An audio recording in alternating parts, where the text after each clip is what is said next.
So I don't know, should we go right into like me explaining what we're doing here? I'm guessing you didn't have like a specific intro figured out. I honestly didn't. I didn't last time we tried to do this either. So it's Oh, gonna well, make it more just fun. use your signature catchphrase. Hey guys, what's poppin'? Don't forget to like and subscribe. Hey everybody, welcome Army Nation.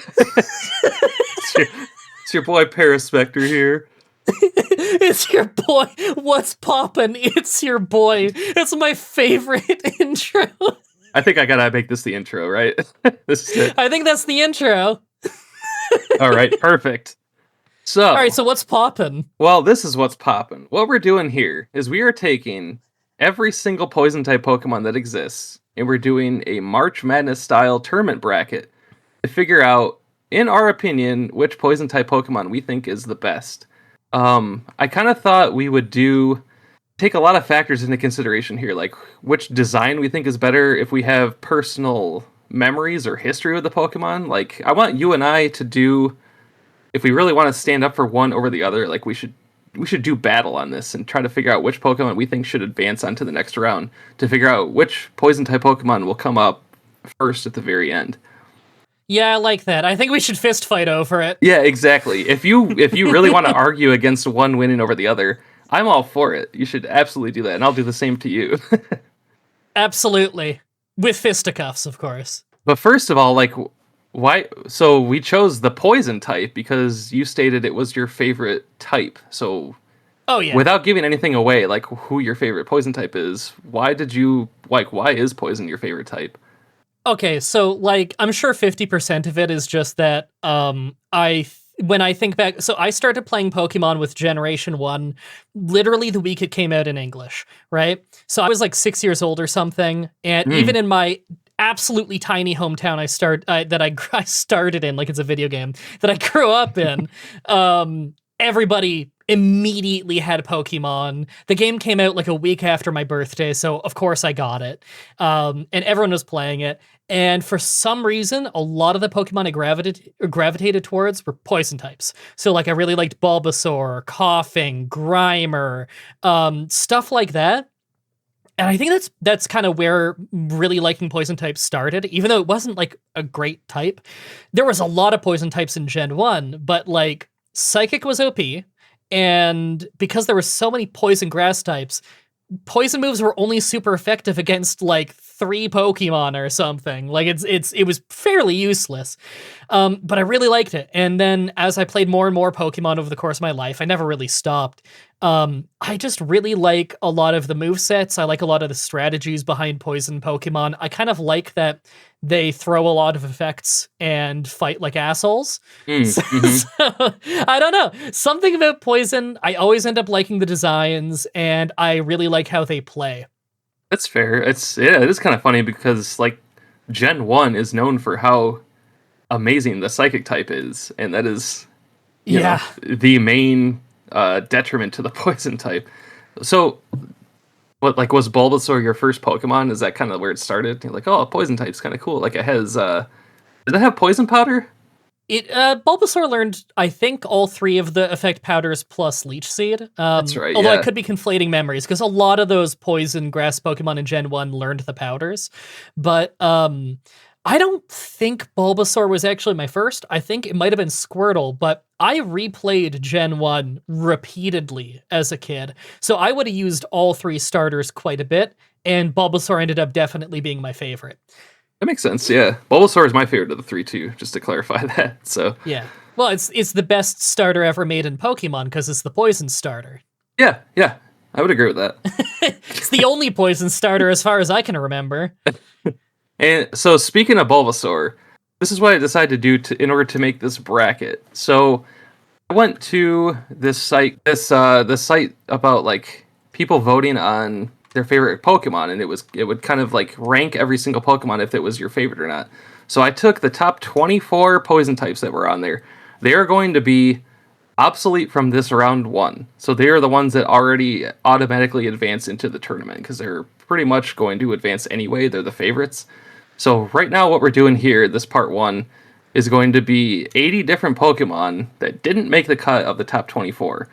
So we're going to be doing Okay. like a pre-round in order to determine which 40 will compete against the 24, which makes a 64 round. Like it'll make sense as we go Okay, along. yeah. No, that makes sense to me. I think it makes sense to take like the top 25. We already know those would survive anyway. Exactly. So, yeah, no, that makes total sense. Right now, it's all about picking the weird ones that people don't pick as their favorites and figuring out which ones are worth putting in the tournament. Exactly. And this is also Okay. including every mega form and every regional form. So it is every Pokemon that's the poison type in existence as of 2025. All right. I'm excited. All right, so let's get right into round one of the whatever you want to call it, getting into the tournament itself. So we have Revavroom versus Alolan Grimer. I have one that I prefer over the other, but how do you feel about these? Do you have any sort of history with them at all, or any preference out of these two? Okay, in terms of history with them, not them specifically, because I didn't play very much Pokemon Sun and Moon, and I didn't play very much Sword and Shield. However, I did encounter both of them. I did catch an Alolan Grimer, and I do like know about them Okay. just because like my job and like Poke Rogue and stuff like that. So first of all, I'm a sucker for regional variants in general. I think regional variants are really, really cool, and Grimer is one of my favorite Pokemon ever. So naturally, I really like the Alolan Grimer. I think it's a really cool design. I love that when it evolves, it kind of looks like an oil slick in a puddle or something. Yes. Because that reminds me of growing up in Dunville. I saw a lot of that. And then Revavroom, I don't have anything like personal with Revavroom. I understand the design is basically like a car made out of coal. It's a steel poison. Yeah, it's almost like a 1930s, like something you would fight in Cuphead or something. Well, pretty much. I think that we're gonna go Alolan Grimer here, right? Like, it's the clear winner. Yeah, I mean, I'm an Alolan Grimer guy. There's nothing against the other Pokemon. I do think it's cool, but like Alolan Grimer is really cool. I love that he looks like kind of like a zombie. He's like a ghoul, you know? I kind of love Alolan Grimer, actually. I think it might advance pretty far, but I guess we'll see what happens. Oh yeah, if I have it my way, he's probably going to make it pretty far. Okay, so Alolan Grimer wins on this one. Yeah. Now, next we got Oh. Hisuian Sneasel against Roselia.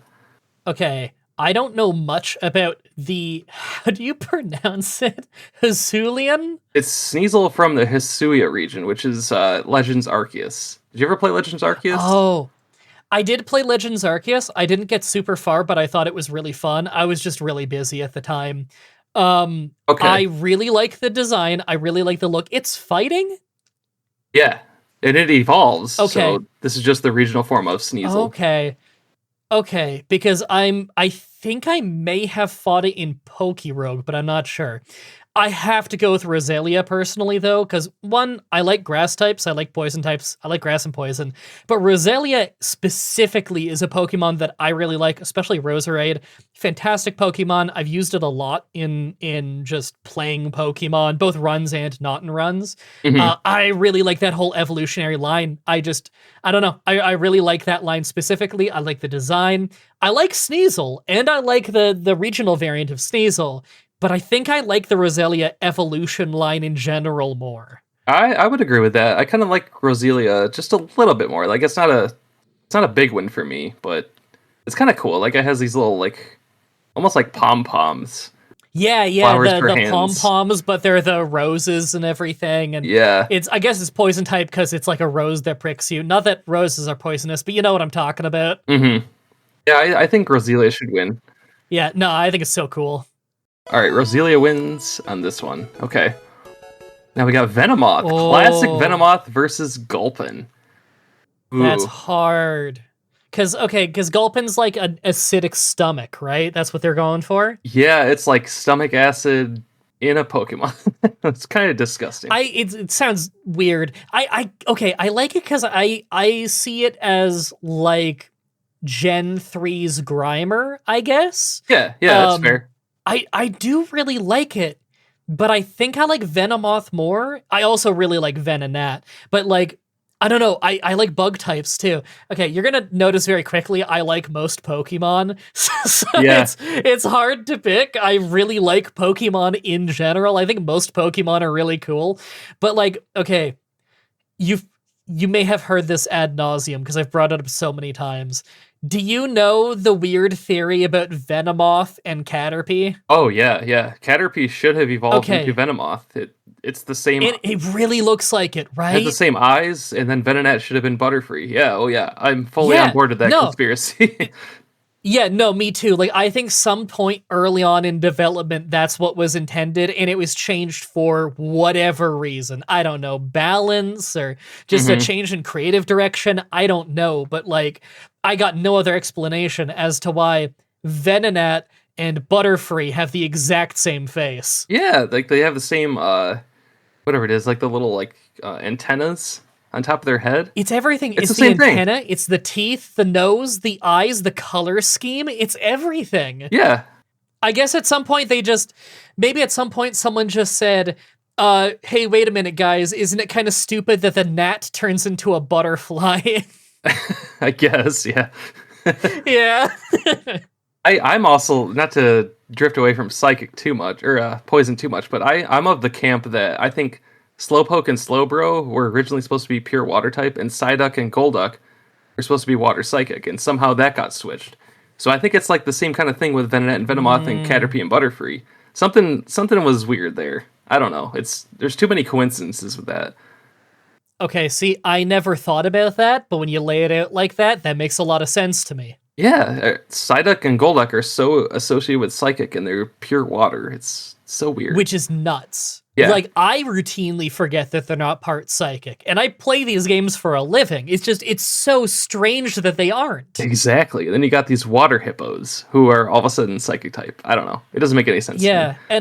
and I got no problem with them being psychic type. It's just very specifically, why is Psyduck Psyduck. not psychic type? Yeah.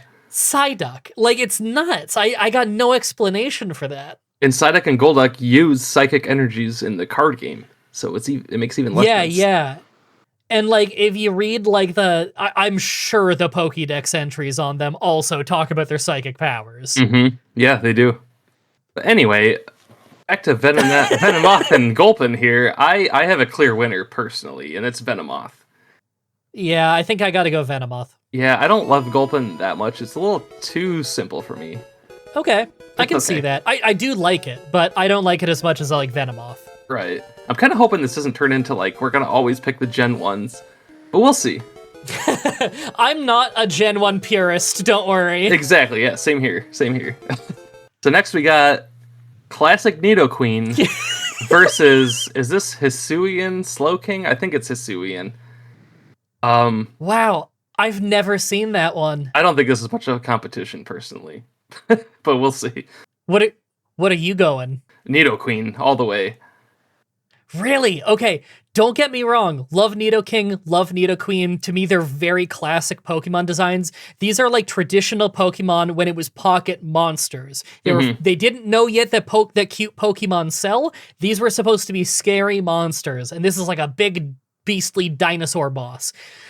But I'm not gonna lie, I'm looking at this creepy Slowking that's wearing his VR headset that has infected and clearly poisoned the body from the top down, and I am really loving it. Like, oh, you're loving it. Okay. This is the first time I've ever seen it, and I legit think I like its design more. Wow. I think I like it more than Nidoqueen. I think it's personally quite disgusting. but It is, but I kind of but love you love that. it for that reason. Wow, okay. Yeah, no, like it's okay. It's kind of like, okay, there's this little known Pokemon. I don't know if you ever heard about it. It's called Paraspectre, and What? it's a dark Pokemon. It's this dark Pokemon where it starts off as a cute little bug that has some mushrooms on its back, and slowly as it evolves, the mushrooms infect it and take it over, like a mushroom infecting an ant, and it just zombies it like a corpse. And it's dark, but that's a pocket monster. This thing is evil. I like this. All of a sudden, you saying that, I have never thought about that before, but yeah, this looks exactly like something, yeah, like a parasite would take over a Slowpoke Yeah. and turn it into this. I have never thought of that Yeah, before. no. This is like a Parasect version of Slowbro. Yeah, no, it's a Parasect Slowbro. It is an evil, poisonous, sentient shell that has devoured and is now like just puppeting its host. So you just got me into the into my core of Yeah, bringing up Parasect into this battle, and I yeah, think I'm convinced on it. Are we really gonna knock out Nidoqueen in the first pre-round here against this thing? yeah, no. You heard it here first, folks. We hate Nidoqueen. Wow. I mean, the only thing I can say about Nidoqueen is that like it just kind of have that like weird raw bikini type thing going on with it. It does. Wow. I think we're gonna have to give it to Hisuian Slowbro. Slow King. No, Sorry. it's too cool. Yeah, no, it's too cool. I can't not go with it. That's such a cool idea. I can't believe I agree. I agree with it. You convinced me. Yeah. Next, we got Whirlipede versus Galarian Wooper. Is it Galarian or is no. it? Oh my god! Is it? No, it's Paldean. I think it's Wooper. Galarian. It's from Paldea, from Scarlet and Violet. Oh. Um, Okay. and me personally, clear winner. I absolutely love this Paldean Wooper. I love the skull and crossbones look that it has to it. I think it's a fantastic design. It's one of my favorite poison types. Like, okay, when Gen 2 came out, I loved Quagsire. It wasn't amazing in that game, but I used one anyway because I love Quagsire. Mm-hmm. And I like Whirlipede, but I love Wooper. And then Poison Wooper, are you kidding me? Poison Wooper is Wooper so all the good. way. Oh yeah, this is an easy one. No, that's so fun. I love that. Oh, it's so good. I don't even really like Whirlipede that much. It's okay, I guess. I mean, I get what they're going big for with it. Whirlipede hater. I I like the evolution more. Yeah, exactly. It's kind of like the Metapod Kakuna of that Sure, evolution line. But yeah, Paldean Wooper all the way. Oh. Varoom versus Arbok. Wow. Okay, look, I like Vroom, but sorry, Arbok is so cool. I have grown to absolutely love Arbok over the years. Yeah. I didn't like it at first, but yeah, it's just a fantastic design. It is the poison snake. Like, Well, okay, you say that. I do also really like Seviper, and I associate Seviper more with poison than I do Arbok. really? But Okay. I really like Arbok. Like Arbok, just the cobra head, and it has like the scary face on the inside of the neck, I guess you would call it. No, Arbok is like classic cool poison Pokemon. Did you ever see the original Dark Arbok Pokemon card when they changed the face to make it look more evil, like it's Team Rocket's version of the Arbok? That is one of my favorite cards that's ever existed. I don't know, I love it so much. And it kind of made me really appreciate Arbok more over the years after seeing that card. Oh, okay. I haven't seen it, but I Googled it on your request. That's a great picture with like the crisscrossed evil teeth. Yeah, the fangs on it. Oh, I love it. Yeah, I think this is clearly Arbok. That just makes me think they gotta start making regional variants of Arbok, and each one, or like, okay, you know how Spinda, the dots are different on each one? Yeah. Gimme that, but with what the scary face is on Arbok. You can't do as many as the dots on Spinda, I get it. That one has like thousands of variants, but like, gimme 10 different designs of creepy Arbok. I would love that. I would be all for that. They could do so much with this. It's got a face on it. For I sure. mean, it's great. Yeah, that or do it like Furfrou, where you can take it to a shop and have its design changed. You can do such fun stuff with that. Sorry, Vroom, you're cool, but you're not Arbok. Arbok wins here. Again, I hope we don't always pick Gen 1s, but we'll see. We'll see what happens. Okay, this was the Dragalge variant versus Skuntank. That's how you say it? Dragalge, yeah. Oh, I have definitely been saying that wrong every single Pokemon X video. But it's like the Mega form? I didn't even know it's algae. I just thought it's an ugly dragon. The first time I've ever actually seen this form is when I, made this image. So it's brand new to me. I have no connection to it. I think it's the Mega form of Dragalge versus standard Skuntank. It sounds like we're not so hot on ugly dragon. It's a little too busy for me, I'll be honest. is really busy. Okay, it doesn't help that we have it on a purple background, but like even if you take it out of that context, man, is there a person on the planet who this is their favorite Pokemon? Whereas like Skuntank's got personality. Look at that face. That's a Yeah. mean dude. Yeah, this is Skuntank all the way, for sure. No, sorry, it's Skuntank. And like Yeah. I don't dislike or like Skuntank like to a ridiculous degree or anything. It's not like it's one of my favorite Gen 4 Pokemon. But I can look at that and say, like, that's good design. It looks like it could maul me. It looks mean. I love that the tail is also its sinister haircut. I love that he looks like he works for the mob. I Mhm. like Skuntank. Yeah, now that you say that, it is cool, like, how it turns into its hair. I like that. Yeah. It's He's got like okay. a pompadour. Yeah. And I'm a big pompadour fan. I Yeah. would have one, but hairline. All right, this one's yeah. Skuntank for sure. Skuntank wins. Yeah, for sure. All right, okay. Oh. Oh my god, is this Mega Gengar versus Alolan Muck? I mean, you already know how I feel about Alolan Muck. Alolan Muck is up there for me. The thing on the left looks like weird fan art of a Gengar. It is weird how they have like Gengar's arms coming out of the ground. Like it's not even attached to its body. But I guess that makes it a Is little that the more official ghostly. artwork? That is, That yeah. is the official artwork. It's on. I just looked it up. It's on Bulbapedia. That is Mega Gengar. Mm-hmm. Why does it look like it wasn't drawn by someone who works at Game Freak? Oh, the one thing I could say about it is Oh. its arms being detached is kind of like going back to Haunter, right? Like Haunter doesn't have its arms attached to its body. Yeah, and I don't have a problem with that. I think Haunter is probably the coolest design of that whole evolution line, actually. I Not agree. that I don't like Gengar. I do like Gengar, but I actually like Haunter's design more. But you know what it is that's making this not feel like a Pokemon drawing to me? It's the eyes. I think that's a big part of it. The eyes, this is what they started doing in Gen 5. Gen 5 is around when I started feeling like some Pokemon didn't feel like they were drawn to be a Pokemon. That's fair. It yeah. has the iris. Most original Pokemon don't have an iris, they just have a pupil. Yeah, and weirdly, the iris is the same color as the rest of the eye. It's just all like the same red color.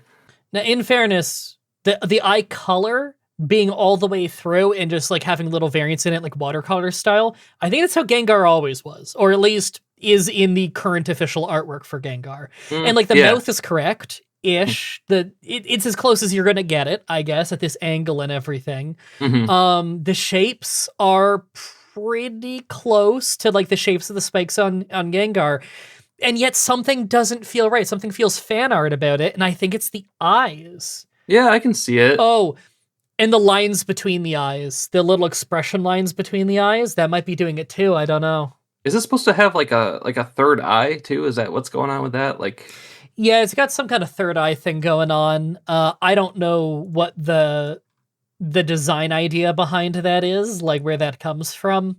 yeah, I don't love it. I don't love Alolan Muck either. I'll be honest, but I do kind of like it more than this Gengar because it's got the weird like stones and rocks. Like it makes it feel more like pollution has taken like it's moved through gravel and has picked up these little stones and crystals in order Yeah. to get to where it is now. I don't know. It's kind of cool. I like the colors too.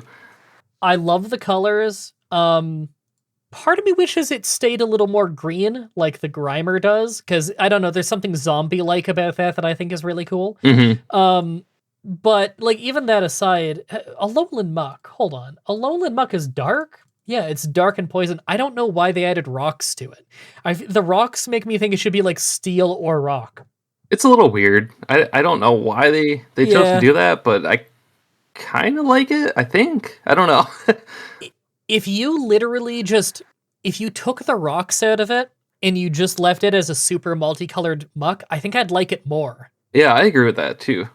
I do think I like it more than this Gengar.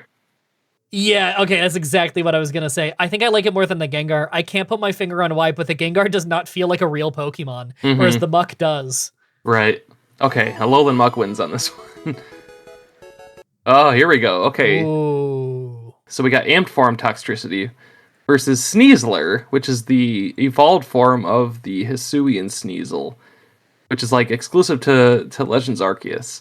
Honestly, this is pretty even for me. I'm not really leaning towards one over the other. It is kind of cool in Legends Arceus how you like this is your ride Pokemon. Like this is the one that climbs the Yeah. mountains. I kind of like that. Do you feel strongly about either one of these though?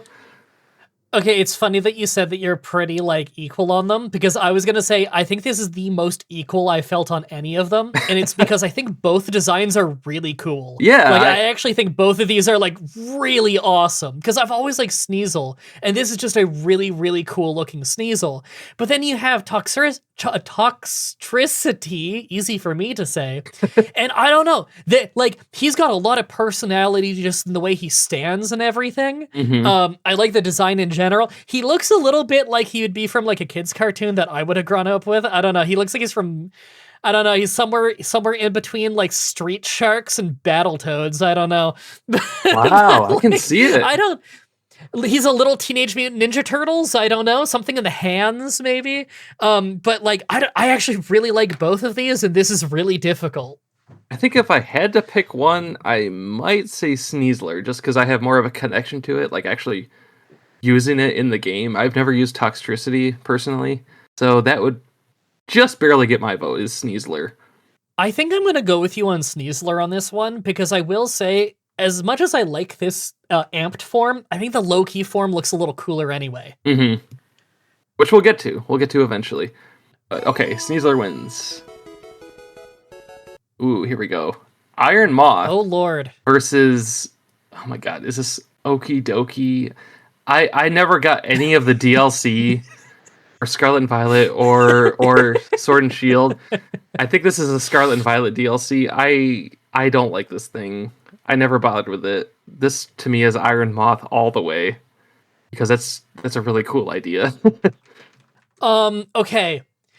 This may legitimately be the first time in my life that I have seen either one of these Pokemon. I don't know if you ever played Scarlet and Violet. I actually have not played a second of it. I was going to stream it so much when it was coming out, and then my neck exploded, and I was useless for like months. That was 2022, right? It sounds about right, yeah. That's when I was bedridden for months. So I wasn't playing it. Oh, gotcha. Yeah, Iron Moth is like... Because I wanted to save it for the show. Yeah, that makes sense. This is like the end of the game. Like you go into the area 0 and Violet only, because Scarlet deals with more like prehistoric types, and Violet is more about like metallic, futuristic types. So this is the futuristic Volcarona that they made poison type, I guess. Okay. I was gonna ask, is this supposed to be like a version of Volcarona? Because I think that's a cool Pokemon. Yes, yeah. I don't even remember it being poisoned, to be honest, so... It doesn't look like a poison type at all to me. I would have guessed Steel Electric. Mm-hmm. Yeah. Whereas this enemy from Shaman King Legacy of the Spirits on the Game Boy Advanced on the right here, he looks like Ghost Dark. It's a little too goofy for me. I'm not a fan of that one. By the way, shoutouts to the one other person in the audience who even knows Shaman King Legacy of the Spirits exists. That was one of those games on the Game Boy Advance where they made like the brother and sister version, where it's like like Pokemon, and it was a Pokemon-like game, and I don't remember it being any good. Wow, so it's kind of like they're taking inspiration from a completely different franchise to put it into their own, which was maybe inspired by Pokemon itself. There's all sorts of layers going on with that one. Yeah, that was like because it looks like an enemy from that game. Not like a specific enemy, it just looks like if you put that in the Shaman King game, I wouldn't know that you modded the game. I would think that was in the game. I don't like it. I don't care for it. I like Iron Moth a lot more. I don't dislike it, but I like Iron Moth a lot more, yeah. Although I agree that neither of them look like they are even poison types. No. So basically, Iron Moth wins this one, is what we're coming to. Yeah. Okay. By a lot, even though it doesn't even look like it's poison type. All right, next. Oh, we got a classic battle right here. Classic Ghastly and classic Spinarak. I have a vote, and I hate to say it, like it's another Gen 1. I gotta go with Ghastly here. Even though I don't know, I never really loved that the only ghost types that originally existed were also part poison. Yeah, that is weird. Why isn't Ghastly just pure ghost? Why does that have to be poison? I have a theory. You do? Okay. A Ghastly is a coughing that used explosion. Whoa. Wow. And now that you think about it, it makes a lot of sense. Yeah. Okay. I can see it. And coughings also float. Coughings look like they're made of rock. They're actually weigh almost nothing. They expand like a balloon. They're made of gas. And the design of a coughing was originally inspired by naval mines. Have you ever seen what a World War II naval mine looks like? Yeah, I did know that they were based on the naval mines. Yeah, and that's why they blow up. I always assumed that the original idea behind a Ghastly is it's a coughing that blew up. But then later they decided to, make it into its own evolutionary line. Not unlike the theory as to how a Clefable and a Gengar are the good and evil counterparts of the same being. That I'm fully on board with that theory. I've heard that theory before. Yeah. That makes sense to me. That's a good one, right? Mm-hmm. They look so similar in shape. It is, right? Like it's too similar to be a coincidence. But like as much as I really like the Ghastly evolution line, I think I actually like Spinarak more. It's it's the frowny face on the back is big bonus points for me because it's really funny looking. And like I don't even like spiders in real life. If I see a spider, it's on sight. I'm not afraid of them, but I will murder them. Mm-hmm. But no, I actually really like Spinarak. Gameplay-wise, like, I don't think it's the funnest Pokemon to use. I understand it got a lot more usable as the games went on. Like, in Gen 2 itself, it's nothing really all that special. And I've used Spinarak in some runs, and it was okay, but it was still kind of the dud of the team. But the design of Spinarak really wins me over. I really, really like how it looks. The one thing I'll say here is, if we were like looking at the two, if we didn't know anything about Pokemon, we were just looking at these two designs.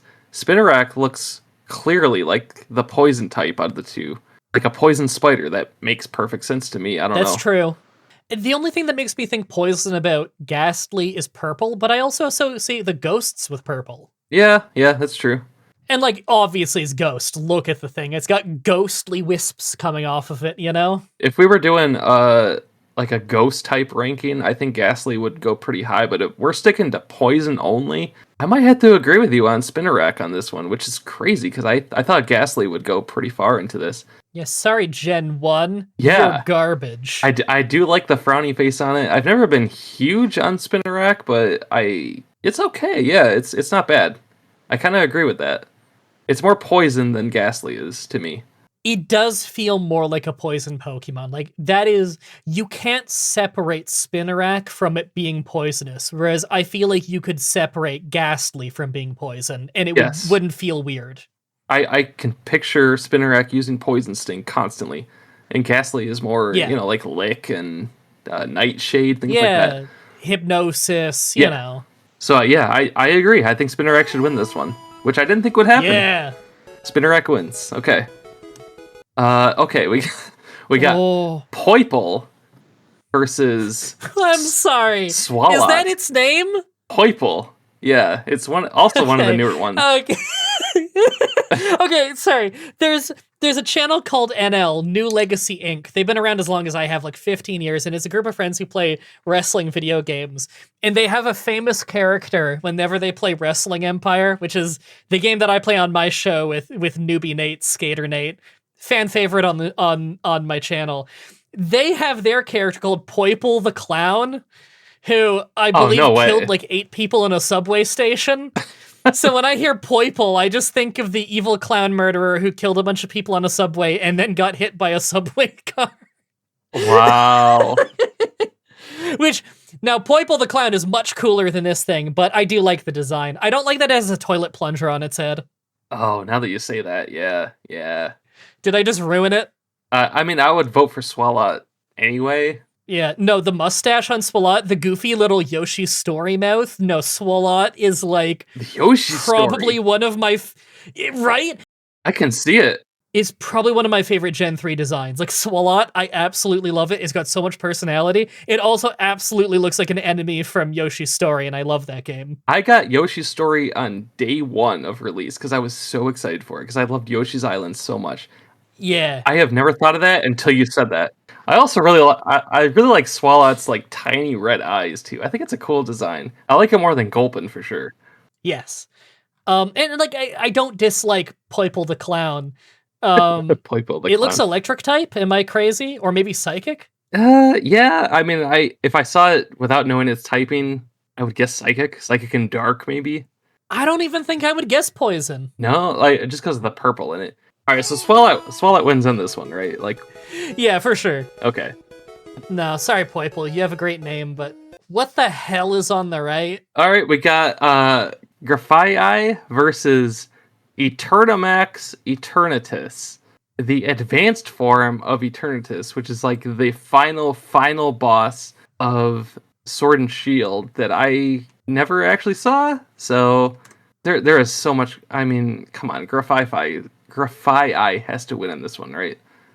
Yeah, no, I'm picking spider monkey salad fingers over a weird esoteric boss from the end of an early Digimon movie. Like that's just a that's not poison type, that's just the personification of a glitch. This is ridiculous. Yeah, this is what Misty No turns into. That's some I was surfing the web and I wiped out bullshit. The other one's a Pokemon.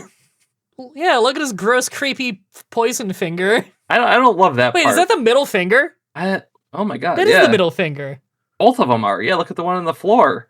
Dude, he can like give you the middle finger and poison you at the same time. He's clearly the superior Pokemon. Oh, he has to win in this one. Even though, like, Yeah. I think Eternamax Eternatus is like the strongest Pokemon in existence. No, I mean, I can't tell you if like competitively it's the best Pokemon to ever exist because I don't follow competitive Pokemon. But I can tell you on paper, if I was allowed to use this thing in a challenge, it wouldn't be a challenge. It's also the advanced form of Eternatus, so it's even beyond that. But like, I don't know. Like, what are we even looking at here? Yeah, It's too so much. busy, I don't know where my eyes are. I didn't see a face until I looked up what the regular version looks like. Like, it's so busy. I'm sure it looks bad in this picture because, like, you're supposed to see it really, really big, and I'm sure it's impressive on that level. But nothing about this tells me it's poison type. The other one, I would guess dark poison. Yeah, for sure. And it's kind of cool. Like, I don't know the weird middle finger thing, but you know, whatever. I don't know. I kind of like it. Yeah, it's got his gross, goopy finger. I like it. All right, Grafii wins. Here we go. Gen 1 battle. Oh. Nidorina and Weepinbell. Okay. I like the Nidoran, Nidorino, Nidorina. I like all of those Pokemon a lot. Again, they feel very traditional. Like these were the early designs of Gen 1. I believe it was either Nidoking or Rhydon was the first Pokemon ever designed. I believe it was Rhydon. So like those kinds of, I think you're right, it's Rhydon. Those kinds of almost dinosaur looking Pokemon where it's like, this is a monster. It's not perfectly analogous to some kind of animal.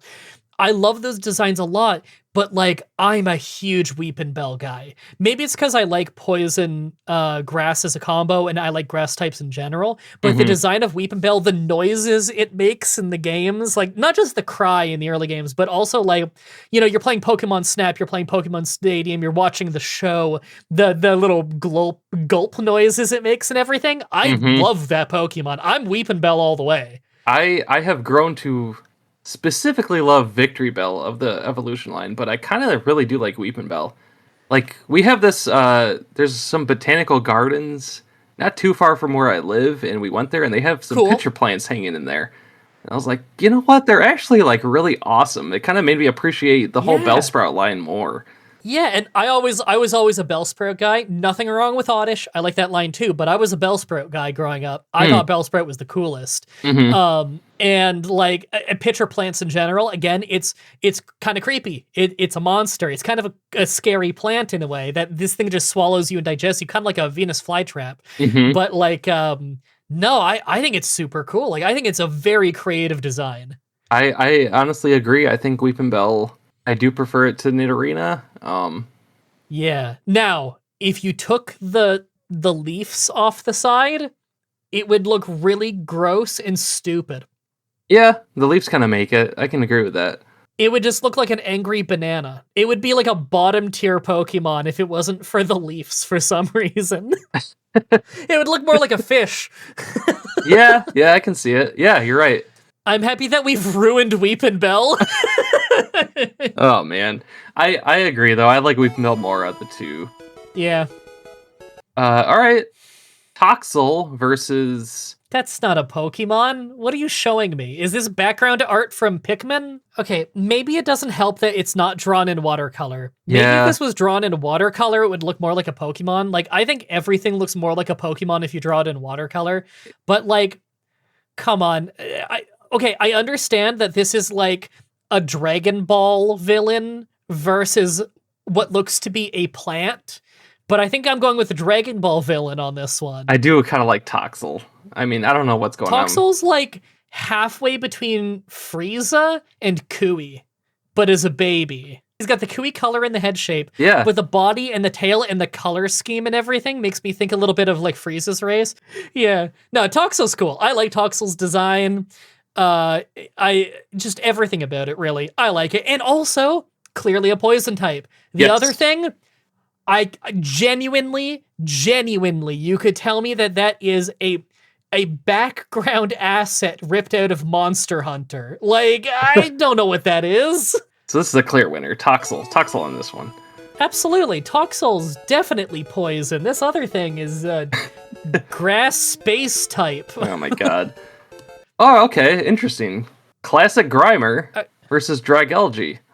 I mean, I think I've been calling that thing Dragalg or something. It's got to be Dragalge, right? Like it's algae and a dragon. I didn't know it was algae, but now that you say that it's algae and I look at it and I can tell it's algae, you're definitely saying it right, and I was definitely saying it wrong. Okay, that's how I always read it, but yeah, no, I'm just dumb. Grimer wins though. Yeah, Grimer wins on this one. Grimer is like sorry, it's just Grimer is poison. It is pure poison. I guess Muck it might be more poison, but anyway, yeah, Grimer. What poison type feels more poison than Grimer? Like, exactly. Come on. Yeah, it has to win here. Okay. Can't remember the name of it. Versus Fungus. It's Butt Cannon versus Fungus. Okay, so this is crazy. So we were talking before we started about how I'm recording a Pokemon challenge. It's with Fungus.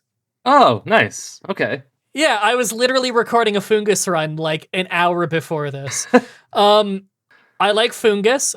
My understanding is it's supposed to be Gen 5. A lot of Gen 5 Pokemon are supposed to be somewhat analogous to Gen 1 Pokemon. And this is supposed to be somewhere in between the concept of a Voltorb and a Paras. Slow grass type, uses Spore. But it also has the thing where it looks like an item from above. It's a little derivative of Voltorb. I would agree with that. Yeah, but I kind of like it for that reason. It is. I do like it. I think it's a cool idea. I don't love it. I understand that the evolution is called like Amoongus. Amoongus, yeah. Am I saying that right? Because I don't think I've ever heard it said out loud. I think I've only ever read it. But like, that word has taken on such a different context since the release of Black and White. Yeah. Yeah, it's Fungus Amoongus. Now it's a whole meme. So, okay, Butt Cannon on the left, whose name I legitimately don't know. I'm not trying to be funny. I actually kind of love it. You do? Really? Yeah. Okay, a minor problem. I don't like when I look at a Pokemon and I really can't tell what type it is. That's partly a me problem. This could be Steel and Poison. This could be Dragon and Poison. I'm leaning towards Steel. I could not even tell you. I can't even remember the name of it, so I couldn't tell you what type it was. I have no attachment to it whatsoever. It's like a hypodermic needle mixed with a hornet mixed with a wyvern or a worm. Not worm like an earthworm, worm like a fantasy thing where it's like a dragon without legs or whatever. Yeah, like the face and the wings to it. The design is winning me over. I'm unfamiliar with it, but I don't know like everything about the personality of it. I don't know the moves. I don't know how good it is, but just the design of it, I actually really like. I can assure you that it's way stronger than Fungus ever would be. Oh, I'm sure. I'm using a Fungus right now. The base stats are like 298. It's like lower than a first form starter. It's brutal. Oh my It's god. got a base speed of 15. It's like really slow. But it makes sense. Like, Spore Pokemon are typically very slow because Spore is 100 accuracy sleep move. It'd be Yeah, pretty strong if you had that on a fast Pokemon. that's why Parasect's the best. I don't know. Now, the Pokemon on the left, whose name is Mysterious, it looks halfway between like a Pokemon and an enemy from Phantasy Star, but that's not a bad thing. I like the old Sega Genesis Phantasy Star games. Do you prefer it to Fungus of the two? I think I actually do. Really? I mean, I don't love Fungus, Yes. but if I had to pick, I would pick Fungus, but it's not like... Do we have to flip a coin, or do I need to walk all the way over to you and we got to fight about it? I think we should flip a coin on this one. I don't feel that strongly about Fungus, though, but I kind of like it's a mushroom that looks like a Pokeball. I don't know. Like like you said, it has a lot of Paris similarities to it. Yeah, and I think we can both agree Paris is really awesome. Yes. I don't know, flip a coin. Do you have coins? America's money still has value. You must have a coin. Okay, I'm gonna flip this right now. I just flipped it, and Nagandel wins because we couldn't come to an agreement on that one. But I'm okay with it. Yeah, it's not like I like one way more than the other. Exactly, same here. Ooh. Ooh. Skorupi versus Overquill. Like the evolved form of the regional quillfish. I never remember the typing of the evolution of Skorupi. Drapion. I think it's Poison Dark. You're right.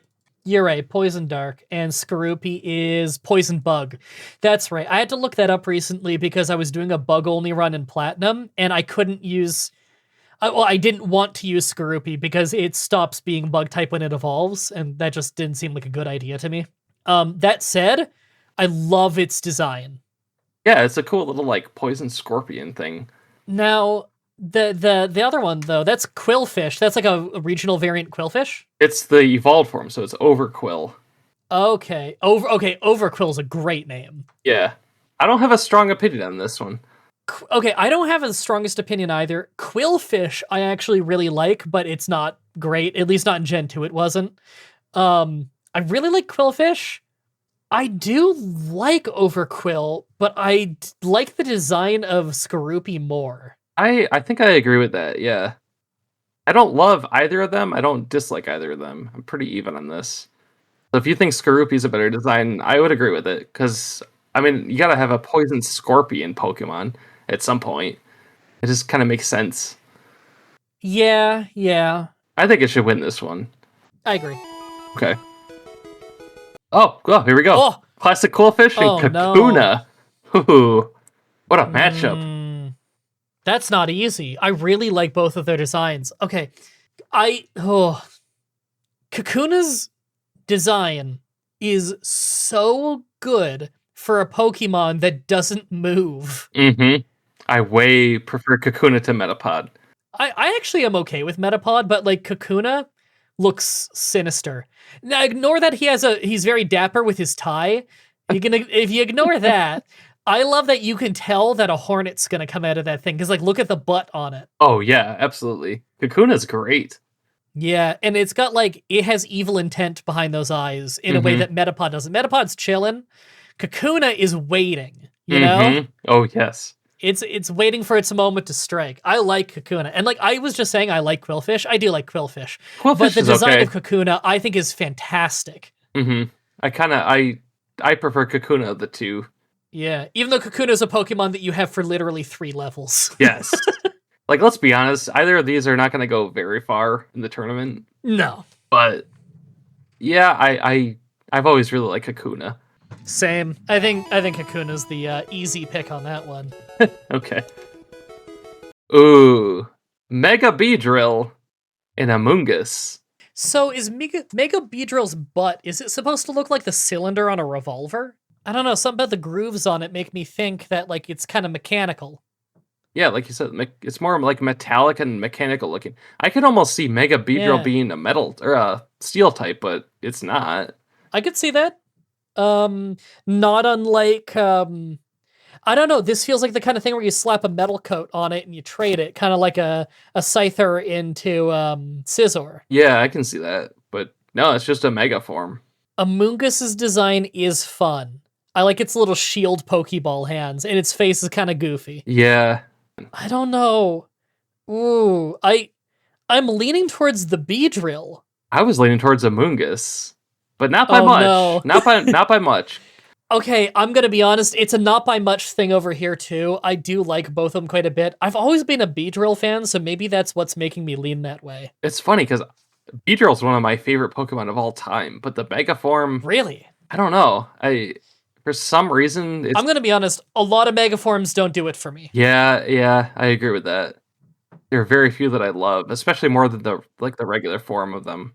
Maybe I'm just biased. I don't really think that Pokemon ever needed to Digivolve. Yeah. Well, we didn't do Fungus before. Why don't we do a Moongus this time and get it on the board? Okay. Again, it's probably not going to go too far. Yeah, and you know what? Regular Beedrill probably is going to go far. Yes. Okay, Amoonguss on this one. Glimmet versus Monkey That's Dory? the monkey I was talking about. Monkey Dory, who has a great name. So this is a Paper Mario enemy versus a Shaman King enemy. Yeah, which game do you prefer of the two? As a sane individual, I prefer Paper Mario. Wow, yeah, two Pokemon I couldn't care less about. I know, I don't care about who wins this one, I'll be honest. They're not going to go very far. Okay, I hate how the one on the right is drawn, but I love the name, and also nothing about it feels poison. Mm-hmm. The one on the left looks like a perfectly fine character to be in Paper Mario, whom is also not poison type. Yeah, it really does look like a Paper Mario character now that you say that. Like, really, really Paper Mario. I like it more, just in terms of how it's drawn, but man, these two are dead in the water no matter who wins. Oh, for sure. I don't know. I guess it wins. Look, there's gonna be times where we don't like either of them. Yeah, exactly. All right. Oh no. Nidoran male and Venonat. That's hard. A big Gen 1 matchup. I have a vote, though. These are good. What are you picking? My vote is Nidoran. I've never been a huge Venonat fan. I appreciate it. I don't know. Like, the male Nidoran line always stood out to me more than Venonat or Venomoth ever did. That's fair. It probably helps, too, that the Nidorans were very early in the game, off to that little side road on the left. Whereas, like, in Red and Blue, by the way, I think it was in Yellow that they made it so you can catch them elsewhere. But I think it was Red and Blue where the only route you could catch them was, like, that one little patch of grass before the Elite Four. I think so, yeah. Where do you get Venonat for the first time? Was it, like one of those, like, southeast routes where you can... It is, yeah. It's all the way down by, it's by Fuchsia. It's the routes to the east of Fuchsia, as well as you can find them in Safari Zone. That's right. So you really don't find them until you're quite a bit deeper in the game. I think I'm with you on this one, that male Nidoran, I like the design more. Nothing against Venonat. I am a big Venonat guy. We already have Venomoth in, though, and even with Venomoth and Venonat taken into account, I like the Nidoking evolutionary line a lot. I think it's really cool. It's like a poison rabbit. I always really liked it. It is. It's like, when I think, like, the quintessential Gen 1 Pokemon, I'm thinking, like, the male Nidoran line. Yeah. I'm with you on that one. Nah, it's two Pokemon to me. I gotta go Nidoran. Nidoran wins. Okay. All right. Let me. Yeah. Gigantamax, Venusaur. We got the worst version of Venusaur, yeah. And Marini. Okay. I don't like Gigantamax Venusaur very much at all. I'm gonna be honest, I don't like Gigantamax very much at all. I think the only one I've ever seen that I think I like the design of was Meowth. Meowth, the long cat, yeah. Yeah, so we got homeless Venusaur versus Gross Lamp. What am I looking at? Yeah, it's one of the water poison. It's it's kind of like Tentacruel of that generation. It's a tank, right? It's, I guess. What is happening there? What is happening there? I don't know. This is what they should have said when they were coming up with this design. Yeah, I mean, I'm leaning towards Venusaur because I like Venusaur more, even if this is the ugliest of the entire Bulbasaur line I've ever seen. Mm-hmm. Because I like it more than Lamp from a children's horror movie. I don't know. I don't care who wins on this one. I'll be honest. Venusaur, because it's Venusaur. Venusaur. Okay. It'll probably lose in the next round anyway. Oh, yeah, it will. Oh, okay. Oh, damn. Okay, that's not easy. Now we got a good one. Tentacruel and Ekans. Wow. Another classic Gen 1 battle. Interesting that they've shown up like this. It is. This is all randomized, by the way. Oh, okay, that's good to know. They're so obviously poison types, too, both of them. Mm-hmm. Okay, I adore both of them. However, I'm a big Tentacruel guy. I was gonna say, I'm leaning towards Tentacruel. Okay, yeah, just the design, and like it helps too that it is a very strong Pokemon. Like, it's great. Oh, yeah. It's like, weirdly, one of the best Gen 1 Pokemon to use. And people don't normally think that. I have a gag I've been able to do a few times in Gen 1 runs. You know how like Blaine is legendarily stupid in Red and Blue? Oh, he's awful. You can catch a wild Tentacool from immediately outside of the gym, like literally the tiles of water immediately outside the gym. Catch a fresh Tentacool, give it Surf, walk in, and you can sweep his whole team with Surf with a wild Tentacool from outside. It's like it's not competitive at all. He gets slaughtered. And if I'm remembering it right, you only find Tentacool outside, right? Like, it's 100%. I think it might be the only Pokemon you find when you're surfing in the ocean. Yeah. And like that's so like it's a guarantee that you've ran into one of these on the way to Cinnabar. Mm-hmm. And like you don't even need a Tentacruel. A Tentacool is good enough to beat Blaine. It's crazy. As long as it's one of the higher level ones, because like the level range on Tentacool is like 5 to 30. Just catch one of the higher level ones and you'll win. Yeah. And you have Surf, because that's how you got there. So this is even better, because you got Tentacruel instead of Tentacool. Yeah, and I do like Tentacruel more. I like Nothing it, wrong yeah. with Tentacool, obviously, but like I like it more than Tentacool. How the hell was Tentacruel not in the top 25 most popular poison types? I was just going to say that. Yeah, I'm surprised by that too. Yeah. But speaking of, Tentacruel in this one. Yeah, absolutely.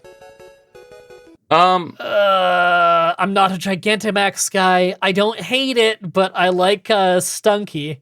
Yeah, Stunky. Stunky wins. Yeah, sorry, I'm gonna have to go with Buttface on this. Like, do we even need to debate it? Buttface wins.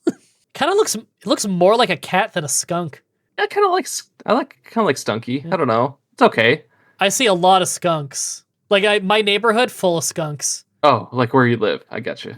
Yeah, no. In real life, like I have close encounters with skunks on a regular basis. Because I do night walks. I go get the mail and go for a walk around the neighborhood. I'm like the only human who does night walks here. In this neighborhood, you would never understand how many skunks are here until you've walked at night. I just call them night squirrels. So, okay, yeah, we gotta give it to Stunky here. Yeah, for sure. Ooh. Oh, no. Wow. Oh, I really like both of them. Viper versus Golbat. What a matchup. How the hell did Golbat not get in the top 25? You kidding me? What has more personality than Golbat? If I remember, I think Zubat made it into the top 25, but Golbat didn't. Really? Yep, we'll see, though. Like, don't get me wrong, I don't have a problem with Zubat, but Golbat is a way better design. I actually don't like Crobat. Oh, really? Okay. I think Crobat's boring. No, Crobat's boring. Look at Golbat. He dances. You ever seen him in Pokemon Stadium? Yes, I remember that. He's got the wings like he's hugging himself.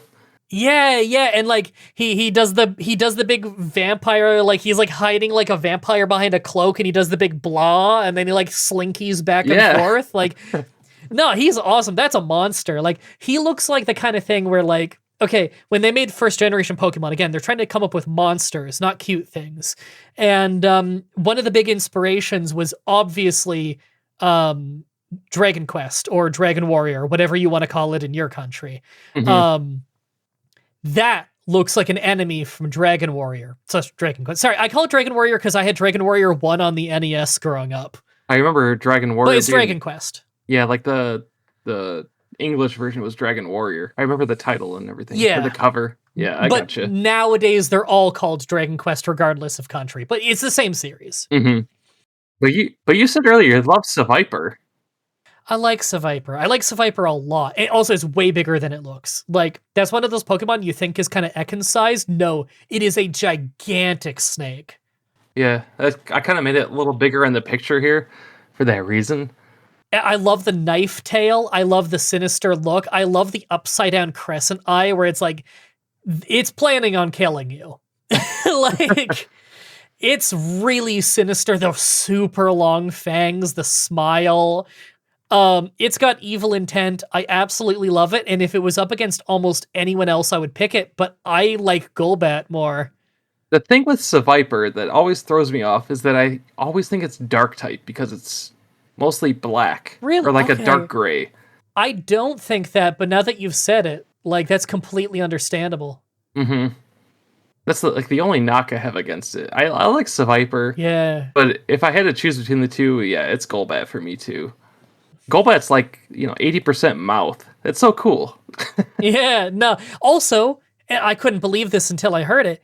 To this day, it's the only flying poison type is the Zubat line. What? Really? Yeah, apparently it's never been done again. That's what I was told, at least. Huh. I never thought about Yeah, that. if I'm wrong, don't get mad at me. Get mad at whoever told me that. Some Yeah. YouTube comment. Alright, yeah, Golbat in this one. Oh man, Seviper already out in the first round though. That's crazy. Oh, that's not easy. Wow, female Nidoran and Ariados. Man, two classics again. I like these. I like when the classics are up know. against each other. Man, because I've always preferred the male Nidoran line. Like we just talked about Me that. too. Nothing against the female one. I like it too. It's got kind of like a squirrel face. Yeah. And I like squirrels. I used to have a pet squirrel. Oh. But I don't know. I really like Ariados. Yeah. This is tough. They both look like poison types too. They do. They do both look like. Well, you know what? Female Nidoran, I would not be confused if someone thought it was normal type. Just pure normal. I could see it. Yeah. I could see it. I don't think it's as obviously poison as the male one. I forgot which video I talked about it in, but I found it interesting that like blue is typically associated with male and pink or purple with female, but they switched it in the Nidoran line. So you got the blue is a female Nidoran. No, I never thought about it that way, but you're right.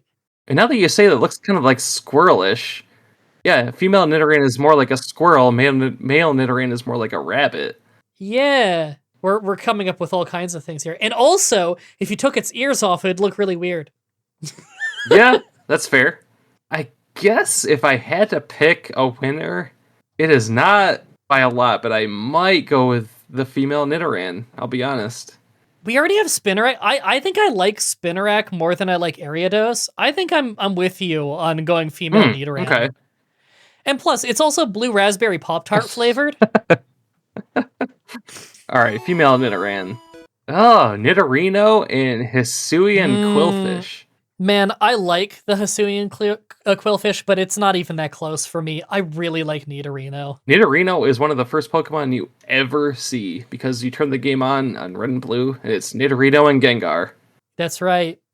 Wow, I didn't even think about that. That's such a quintessential Pokemon. Yeah, it's Nidorino for me too.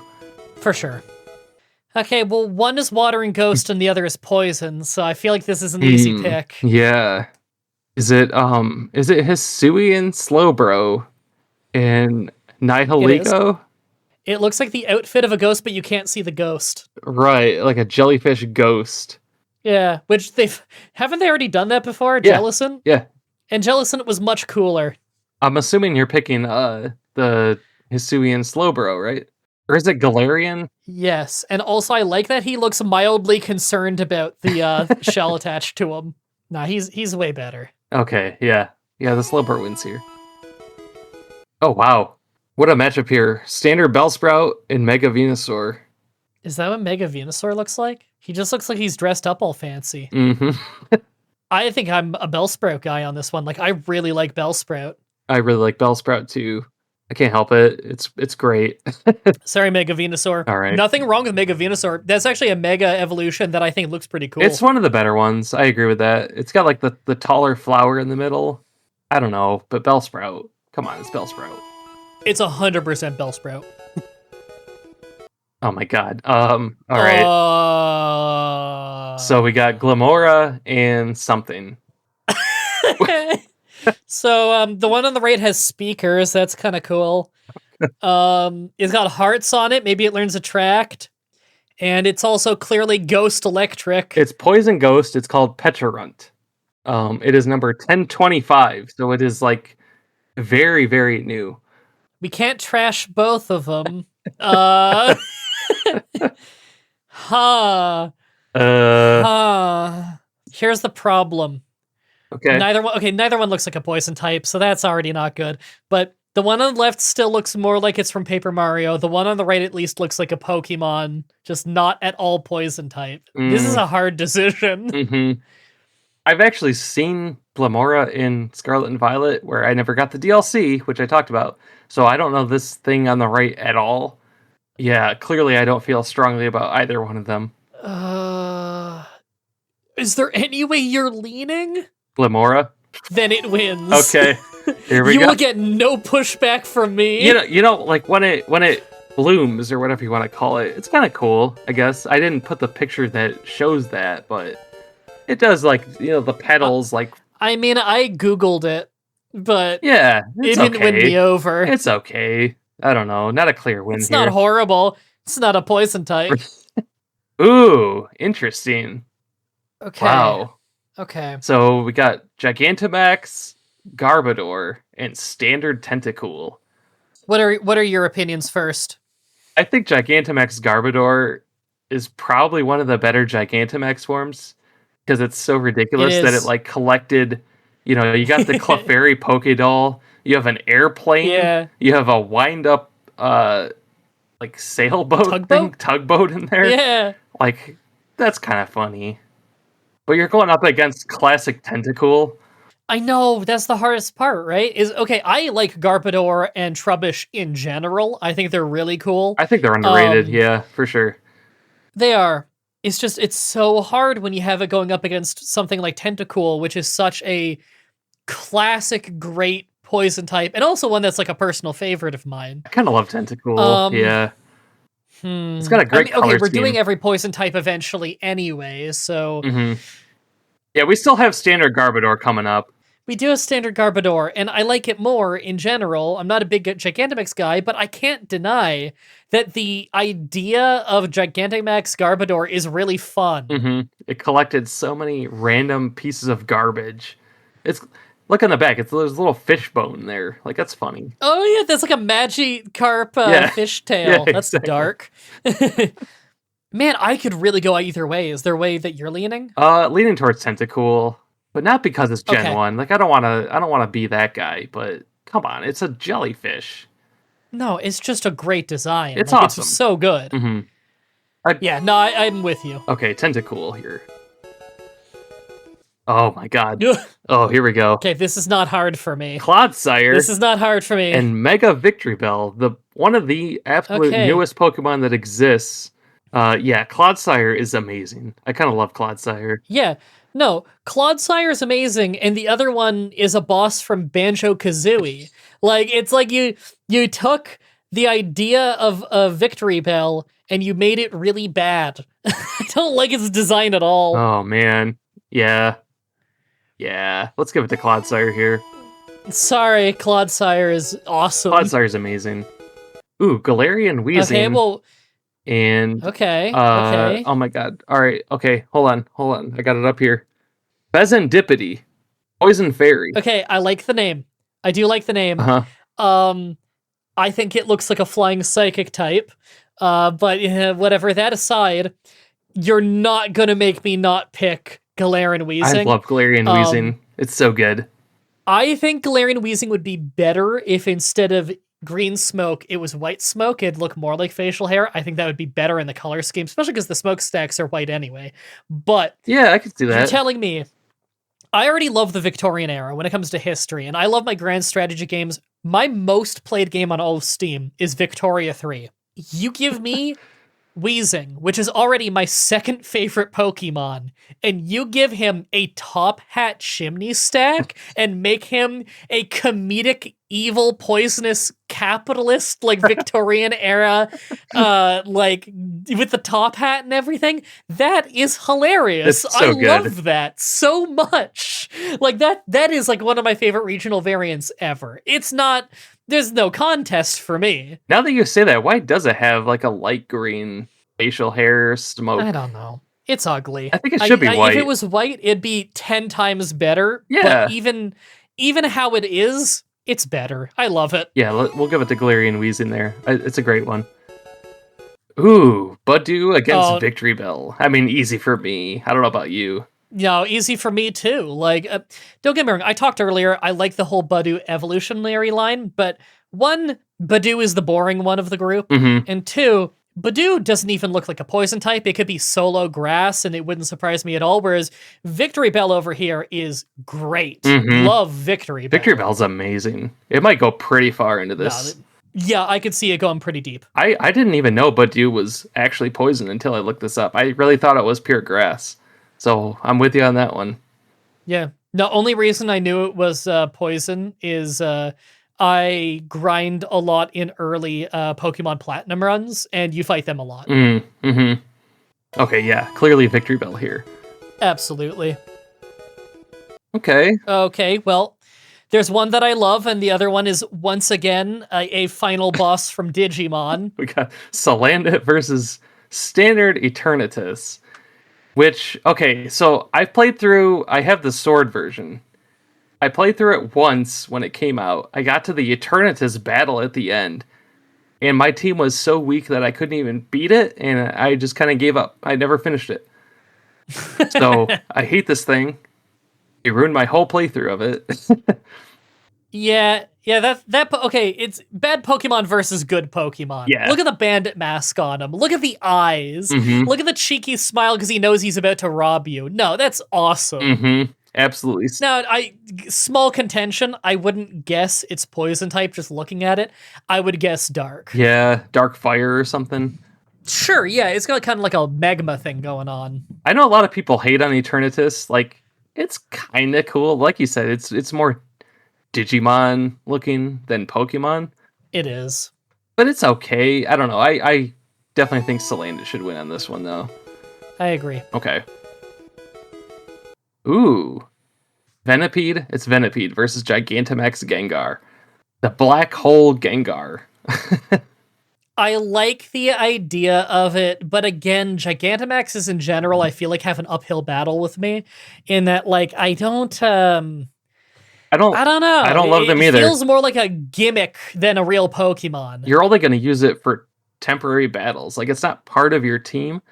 Like, you're going to be using Gengar if you have a Gigantamax Gengar. So, yeah. It's so temporary. But, like... Yeah. Venipede, it's okay. Venipede's fine. It doesn't do a lot for me either. I think it's a fine Pokemon.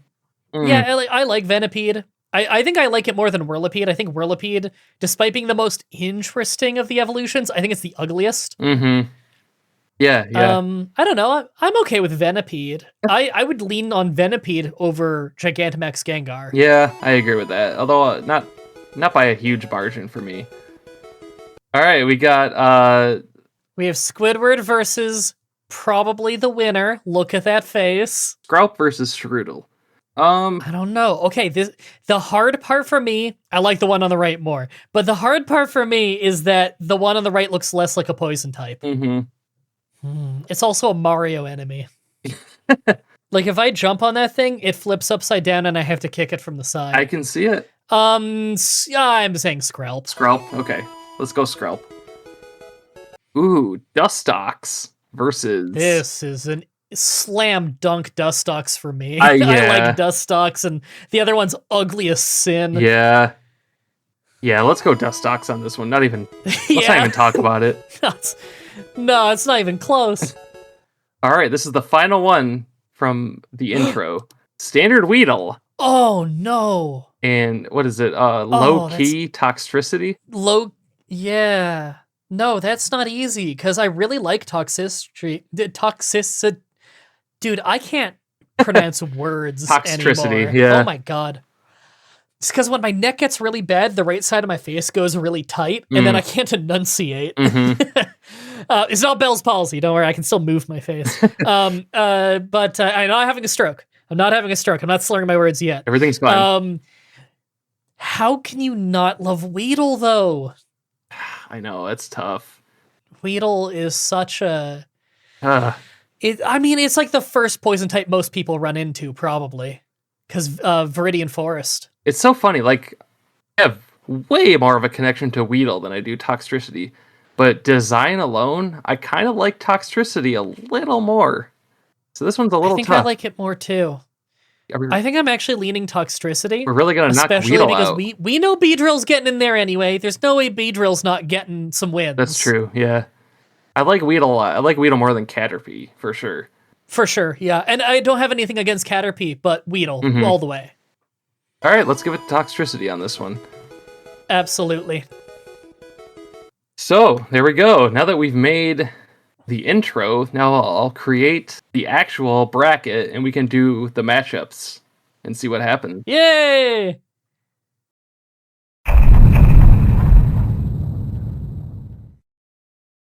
All right. Now, when we're introing back into this, are we acknowledging that time has passed or not acknowledging that time has passed? I want to acknowledge that time has passed because I made a point to actually write the name of the Pokemon that we're talking about. Oh, Sounded okay. Yeah. kind of dumb last time, just being like, what is this thing called? So, why does it look like you're asking me who would win in a fight, 1 Gengar or 64 Stunky? Yeah, I can explain this. I guess I'll just go right into the intro here, or maybe even leave this in. I don't know, we'll see. So what we did last time was like the pre-ranking round. So we talked about all the Pokemon that didn't quite make the 64 Pokemon tournament to try to limit down who actually did make it. So now this is the real tournament. So what the number is I went to this site called Thomas Game Docs, who is somebody who apparently ranks every single Pokemon by popularity. So I went through his entire list and I wrote down like where every single poison type ranks. So the number in front of all these Pokemon is just where they ranked on the list. Okay. So it just happens to be this first round here is the number 1 ranked Gengar against the last place 64 ranked Stunky. And that's what the numbers are. I like my theory that you're asking me if 1 Gengar could take on 64 Stunky. It does kind of like... This is one of those like horses versus toddlers things. Yeah. Should have put a hyphen there or something. No, it's fine. Everyone in the comment section can have their own fun game on the side of they can yell at us on whether they agree with us or not, but they can also say on the side if they think the Gengar would win or the 64 Stunky. Like, well, it depends on what level they are, I guess. I mean, okay, equal levels, I think the Stunky would win, just sheer attrition. You know, it's got to have a dark move, right? It gets like Night Slash or something. It'd win. It would easily take Gengar. Yeah. No one likes Gengar, right? Number 1 ranked popularity Gengar. Yeah, we're starting out big right here. Oh, yeah. I mean, I am immediately leaning Gengar. I don't dislike Stunky, but Gengar is like an all-timer. Right. It's so... You can't take Stunky over Gengar. No, it's impossible. I have since grown to like Haunter more than Gengar, but Yeah, same. come on, it's Gengar. Yeah. Gengar's amazing. I will at least say that Stunky is more associated with Poison type, if you ask me. But if we're just picking which one's better, I mean, it's still Gengar any day. I would agree with that. Sweet. Okay, so Gengar moves on. Now we got Naganadel versus Toxapex. And they're pretty evenly ranked on the list. They 232 are. and 33. Okay. I actually kind of like the design of both of them. I feel like Naganadel really won me over the course of the last recording session. At the same time, Toxapex looks a little more poisony to me. It's got the little like aquatic spikes to it. It looks like it would be something terrifying at the bottom of the ocean. Yeah, I do remember I thought the first form looked awful, but this one I quite like.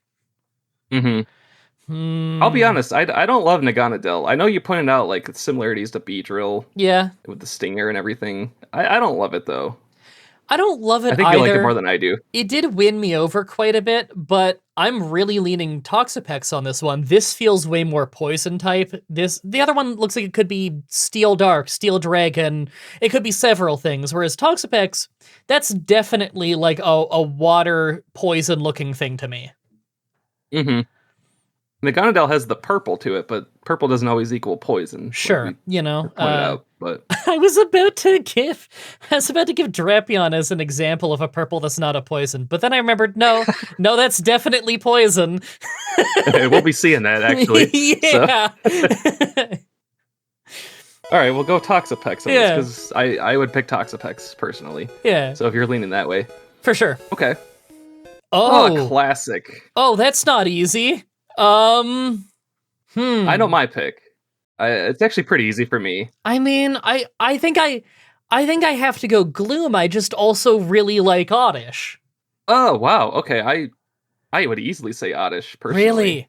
I don't like Gloom all that much. I think for me, I like Gloom because it's very Gen 1, this is a monster. But Oddish is adorable. Mm-hmm.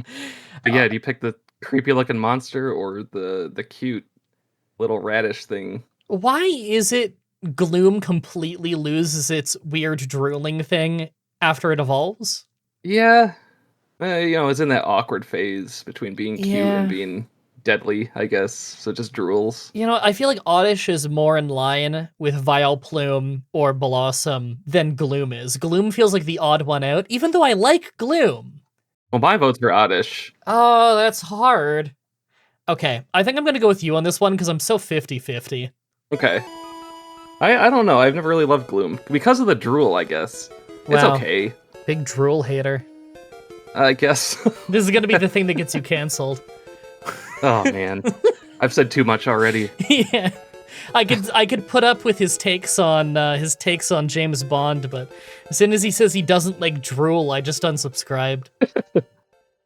All right, 17th Scolipede against a Alolan Muck. Alolan Muck, pretty low ranked, I gotta say. I was a little surprised by that.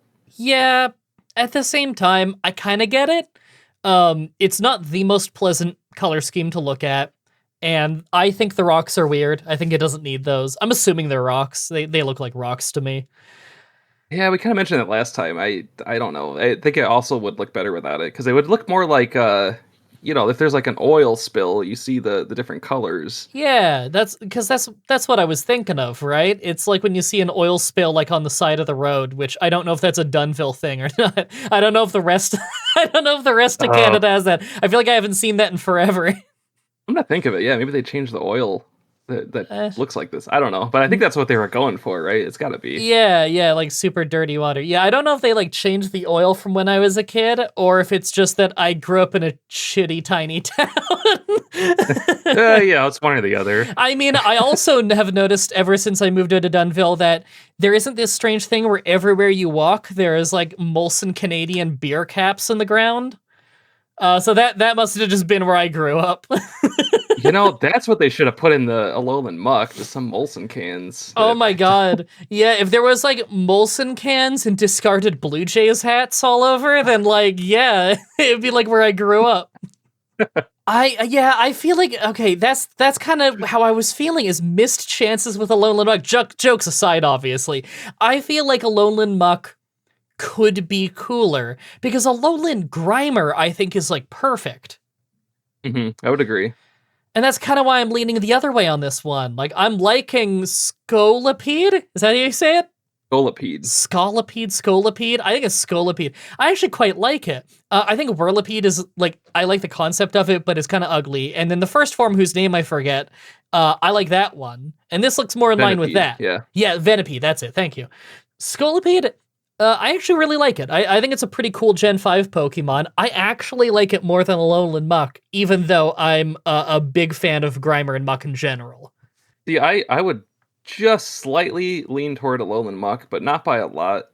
And I do like Scolipede, so if you're more strongly leaning towards Scolipede, I think that's who should advance. Okay, I'm fine with that.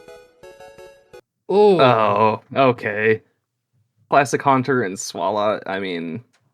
Is this even a contest? I like Swalot, though. I like Swalot a lot, but Haunter is like S tier, great Pokemon.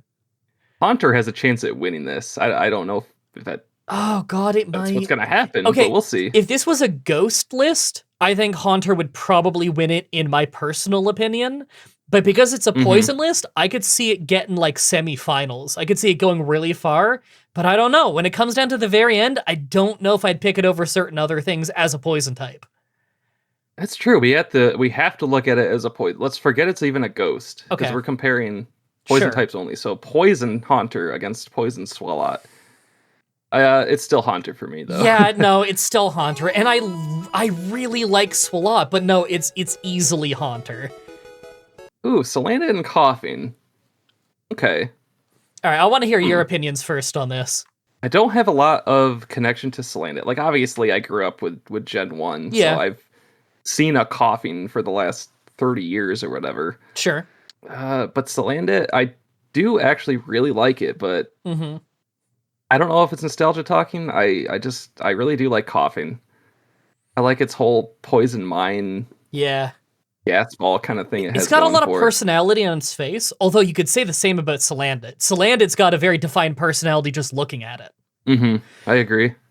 But Coughing's got that doofy looking smile. I just like that a lot. Oh my god. Okay, so there's two big factors for me because I do really like Salandit. Like, just the design of it is really cool, and a bandit Pokemon is always cool to me. I like salamanders, that helps. Like, there's a lot going on there that I like. My one problem with it is just that it is not clearly a poison type to me. If I were to see that, I would assume dark for sure. But then I don't know Dark if fire, yeah. I would either think dark fire or just dark. I wouldn't assume poison with it, whereas Coughing is so explicitly poison from like the skull and crossbones thing on it, the gas coming out of it, the purple, like everything about this screams poison type. And also it has an enormous unfair advantage at being my second favorite Pokemon of all time. So, Oh, well, it yeah. is like literally it's my second favorite. It's tied with Weezing. I don't really have a distinction between them as my second favorite Pokemon of all time, which also I guess would make it my favorite Pokemon that is poison type. I don't know if that's necessarily the same thing as my favorite poison type, but I guess we're gonna figure that out over the course of this tournament. Yeah, we're gonna. 'Cause I never thought about that. Like if I'm only considering the typing, I don't know if it's my favorite poison. I just know it's my second favorite Pokemon ever. And Coughing murders Salandit, even though I really like Salandit. I'm with you on that one. Also, it literally has the poison symbol on it, like the skull and crossbones. Right? So- Like, it's too perfect. Coughing is symbolic of poison. Yeah. All right, it's Coughing. Crobat and Venomoth, interesting. I know you said last time you didn't love Crobat. I don't like it as much as Golbat. I feel like it's a downgrade. I don't dislike Crobat, and if I can use it in like if I'm like casually playing Pokemon and I can catch a Zubat, I'm definitely getting a Crobat on my team. Great Pokemon, and I do like it a lot. I just like the design of Golbat a lot more.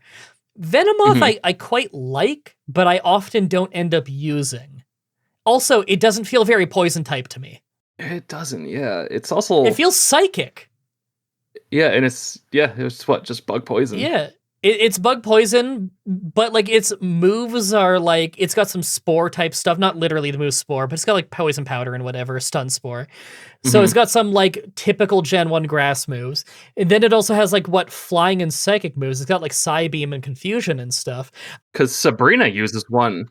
Yeah, at least in red and blue. In yellow, she did Abracadabra Alakazam, which I think is what they did in the show. But like Venomoth, I do associate it with Koga, because Koga in yellow has a Venonat Venomoth team. Does he also have a Crobat on like his rematch team or something? Am I remembering that right? Like in Heart Gold and Soul Silver? He has... I'm pretty sure he's got a Crobat in gold. So, yeah, anyway, I mean, I'm leaning pretty heavy Crobat just because this is way more poison type to me. And also, I just really like the Zubat line. Yeah, it's pretty tough for me. This is pretty even, I'll be honest. Okay. Because of that, if you're leaning Crobat, I think that would be the winner. Sure. Unless you want to try and convince me on Venomoth, I'm open to it because I do like Venomoth. I don't have enough to say. Like, Venomoth, it's a cool design, but it is kind of forgettable, I guess. I don't want to say that. I don't like Scott's Thoughts. That's like his logo Pokemon or whatever, like the one associated That's exactly with what I was thinking. Scott's Thoughts, so forgettable. So if he ever watches this video, he's gonna hate this. Yeah, Scott's just so forgettable, you know?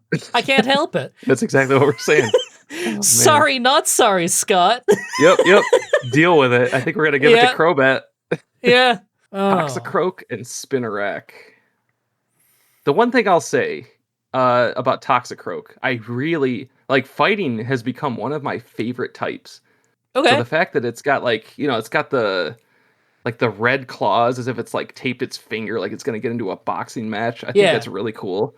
But I think the whole frog like puffed out chest thing is kind of disgusting, and it's a little off-putting to me when I look at it. I can see that. Mm-hmm. So I'm a big poison dart frog guy. I always thought they were so cool growing up, the colors and everything. And so I was always a really big fan of Krogunk. Krogunk to me is like one of my absolute favorite Gen 4 Pokemon. Oh, he's cool. Toxicroak? I'm not really feeling Toxicroak. I don't dislike it, but I don't like it like I like Krogunk. Whereas Spinarak, I still really like Spinarak. Am I completely wrong and Toxicroak is not a fighting type? No, it's fighting. It's fighting poison. All right. No, you're right, because it's like super weak to psychic. That's right. I'm going to edit that part out then, because I couldn't remember. Okay. Why don't you just edit it in twice, slow motion? There we go. Let everyone judge you. Am I completely wrong and Toxicroak is not a fighting type? Well, yeah, the point of this isn't to be as accurate as possible. We're just having fun. So yeah, this video is all about fun. Something we should have said at the start and not well over 2 hours in. I don't know how far in we are now. So we're here to have some fun. Talk about poison types. Yeah, I'm leaning Spinarak just because I like Toxicroak. I don't love Toxicroak. Mm-hmm. I'm the same way with Spinarak, though. I like it. I don't love it. But that's fair. I kind of like it a tad more than Toxicroak, so okay, it would get my vote as well. All right, classics. Ooh. Ivysaur and Kakuna. What a weird matchup. I'll be honest. Yeah, no, that's really weird. I that's hard though because like okay, we went on and on about how we love the design of Kakuna, and I do. I also really love the design of Ivysaur. It's my favorite of the first-gen starters' middle evolutions. It's the only one that doesn't look kind of weird and awkward to me. I would say it's one of the better middle evolutions for starters in general, like, of all 9 generations. You're probably right. Weirdly enough, I like Charmeleon more than Ivysaur, so it's not my favorite even in Gen 1, but I do really like it. Okay. Nothing against Charmeleon. I do like Charmeleon. There's something about Charmeleon. I've always liked that the most of the evolution. And I'm in the minority on that one, for sure. Man, now I'm just immediately thinking, do I like Bulbasaur or Ivysaur more? And I'm not sure. Interesting. For some reason, Ivysaur feels more poison type to me than Bulbasaur. That's not our matchup, though. Ivysaur versus Kakuna. Yeah. Oh, God. Like, how are we already getting really difficult ones? This is really hard for me. You wouldn't think it would be either. No. Okay, well, is there one way that you're going really hard on this? Not really. I was just looking at Kakuna's design. Like, I never noticed that it has almost like a tie in front of it. Yeah, I think I brought that up last time, too. Yeah, no. You did? Oh, I don't remember. Yeah, it's got a tie and it's all tucked in close and everything. It's got a collar to its shirt. Yeah. Like, no. Like, it's all dressed up to go. Yeah, no, he's all dressed up and ready to kick ass. I guess if I had to pick one here, it would be Ivysaur. I think you're probably right. Mm-hmm. Like Ivysaur looks, I don't know, dangerous. It looks like a monster. Kakuna is sitting there and waiting to kill you. Mm-hmm. Yes. Also, Ivysaur gets it's one of the Pokemon in what is it, Smash Brothers? What's the first time the Pokemon trainer appears, Ivysaur is one of the Pokemon Brawl? you can use. Yeah, it would be Brawl. I didn't have Brawl. I only played it at like a friend's house. Mm-hmm. All right, it's got to be Ivysaur, I guess. Yeah, let's go Ivysaur. Although Kakuna needs to get some respect.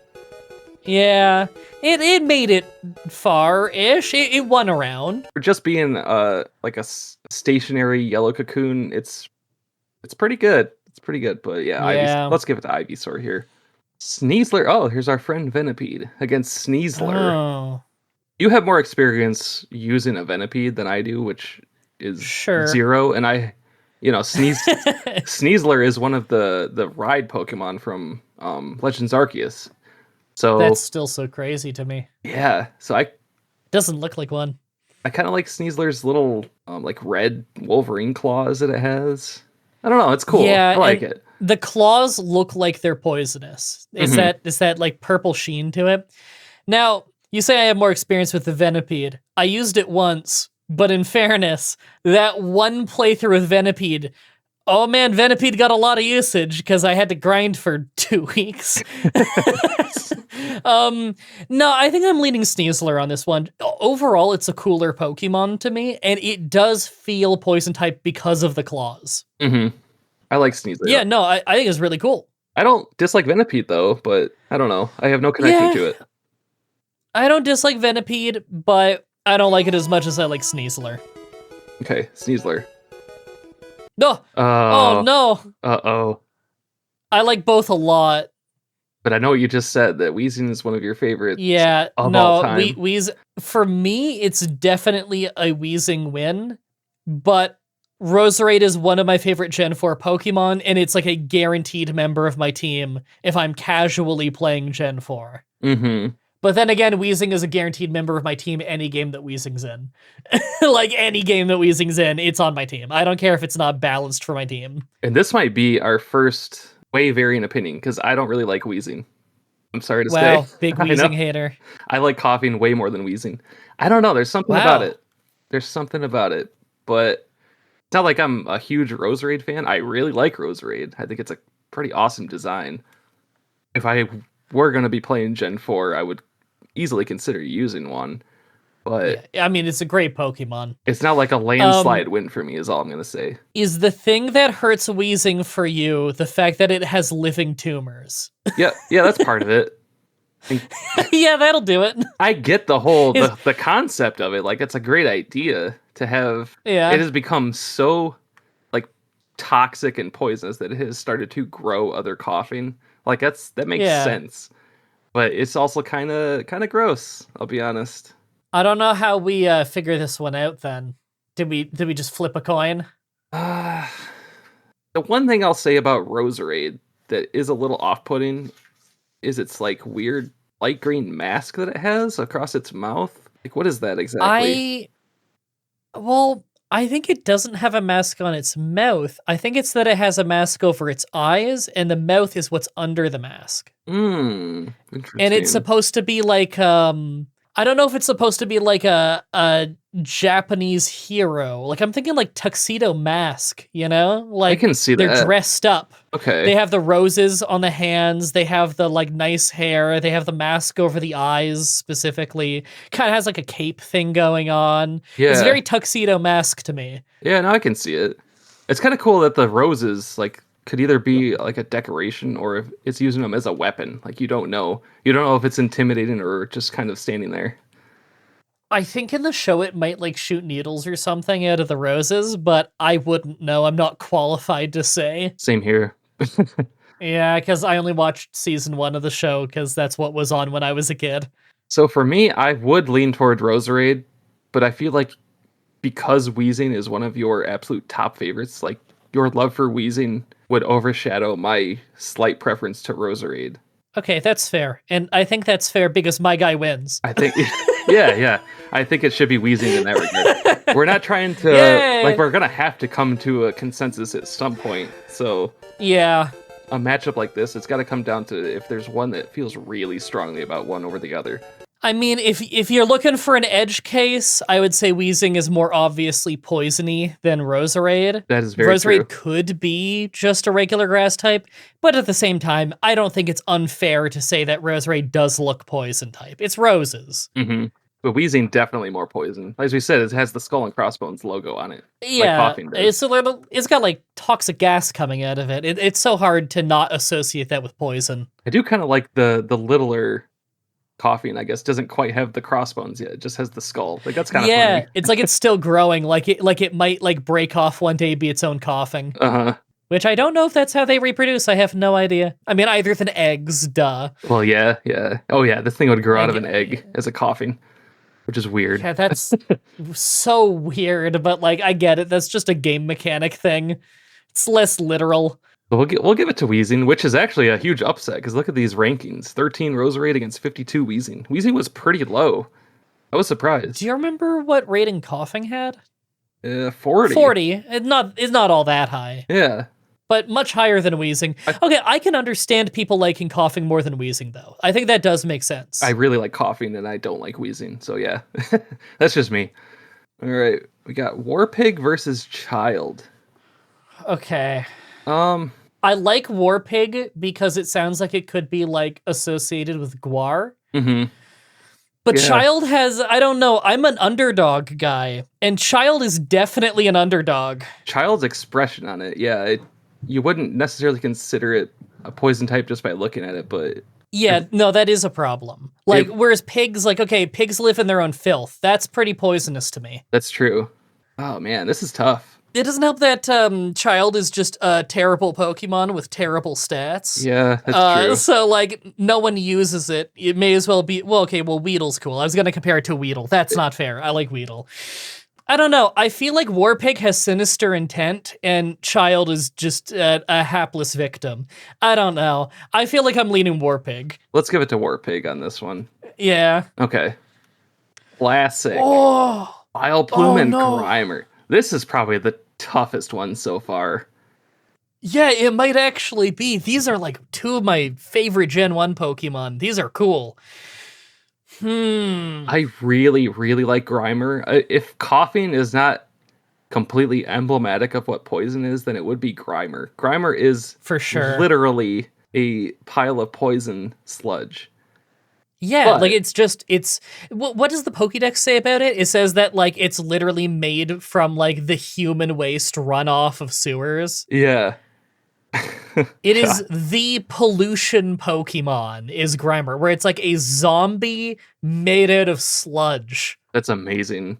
It's so good. I love it. And like, despite literally just like, whenever people make fun of Gen 5 designs, immediately everyone just makes fun of Gen 1 designs and says, look how lazy they are. And it's like, okay, this is pot calling kettle black. Gen 5's designs were literally explicitly made to feel like Gen 1 designs. Like, they're both guilty of the exact same things. It's so stupid. Yeah. But like, look at Grimer. It's literally just a pile of sludge, and yet it has so much personality. Yeah. It is expressive. You know what it's all about just by looking at it. With that said, Vileplume is one of my personal favorite Pokemon of all time. Yeah, no, it's like the whole design of it is awesome. It very clearly follows in the evolutionary line. It doesn't feel out of place or weird. The plant that it has on its head, I forget the name of it. I should know this because of like RimWorld. Apparently it's like horrible smelling. It's like a jungle plant that smells like rotting corpses. But like it totally fits with the poison type. I think it has the poison colors. Its moveset is cool. I like the dancing things it does, pedal dance and all of that. The fact that it is modeled after like an incredibly foul smelling plant that works with the whole poison thing. I think it's got a lot going for it. It's got that little extremely simple face. I love it so much. The pure red eyes and the little tiny line smile. And it's like, I can't remember offhand, but when I made my top 20 favorite Pokemon video, I think I put Vileplume in. And if I didn't, that's a crime because I absolutely love Vileplume. So this is really tough. No, this is really tough because Grimer is more emblematic of poison, but Vileplume is by no means not emblematic of poison to me. I do associate it with poison. Maybe I associate it with grass a little. Not even. I think I associate it with grass as much as I associate it with poison. Yeah, it's very even grass poison. Yeah, like there's no mistaking it. Even though, like, if we're just judging two Pokemon together, I'm going to pick Vileplume. But if we're judging them as poison types, it's so hard because Grimer is so poison. I think I would lean Vileplume just because I love Vileplume so much. But it's really hard to knock out Grimer if we were to go with that. I feel pretty much the same way, where like if it's just poison type, sure, Grimer is more emblematic of poison type. If it's personal favorites, I lean towards Grimer because Grimer is one of my favorites. But if we're talking like what Pokemon is a better design or whatever, I kind of lean Vileplume on that. Just like taking personal preference out of it. Vileplume, I feel like, I don't know, it just has more going on. It's a more interesting Pokemon overall. I get why more people prefer this Pokemon. I think it's completely fair. Oh, I'm a little surprised. I kind of thought you'd be really fighting for Grimer on this one. I don't get me wrong, love Grimer, one of my favorite Pokemon, but I actually kind of feel like Vileplume should win this. Okay. I mean, I'm fully on board for that. But it is All right. so hard to knock out Grimer in the first round. No, it is hard to knock out Grimer. I wish Grimer had an easier opponent here so it could get farther, because like the only reason it's getting knocked out is because it's against another such a strong contender. Right. Okay. Venusaur and Skrelp. I mean, now we got an easy one. Venusaur, disgruntled kelp. Huh. I will give Skrelp credit. It looks very much like a poison type, but I'm sorry, Venusaur is like an all-time cool Pokemon. Oh yeah. I kind of like Skrelp. I really like the color design on it, honestly. Like the brown, purple, and light blue. That's a cool color scheme. The red eyes too. I like the type combo. I think that's very unique. I don't like the evolution. No, yeah.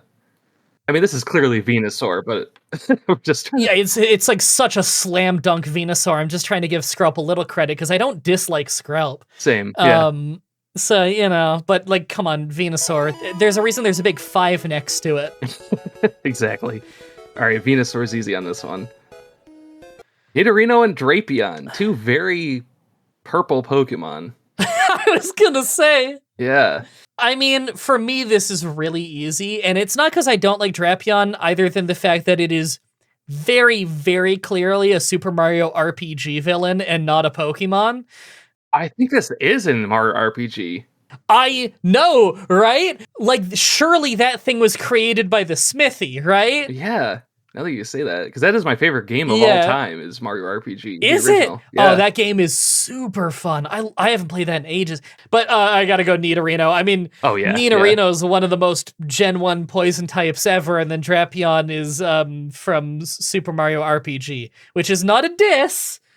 Yeah, but yeah. I don't look at that and think poison Pokemon quite like I look at Nidorino and think poison Pokemon. I don't love the whole thing with like the arms coming out of Drapion's head. That's a little weird, but I get it. It's a scorpion, it's right? It's a strange-looking scorpion, yeah. Yeah, it's kind of a slinky to me. I don't know why. It looks like it has slinkies coming off of its ears. Mm-hmm.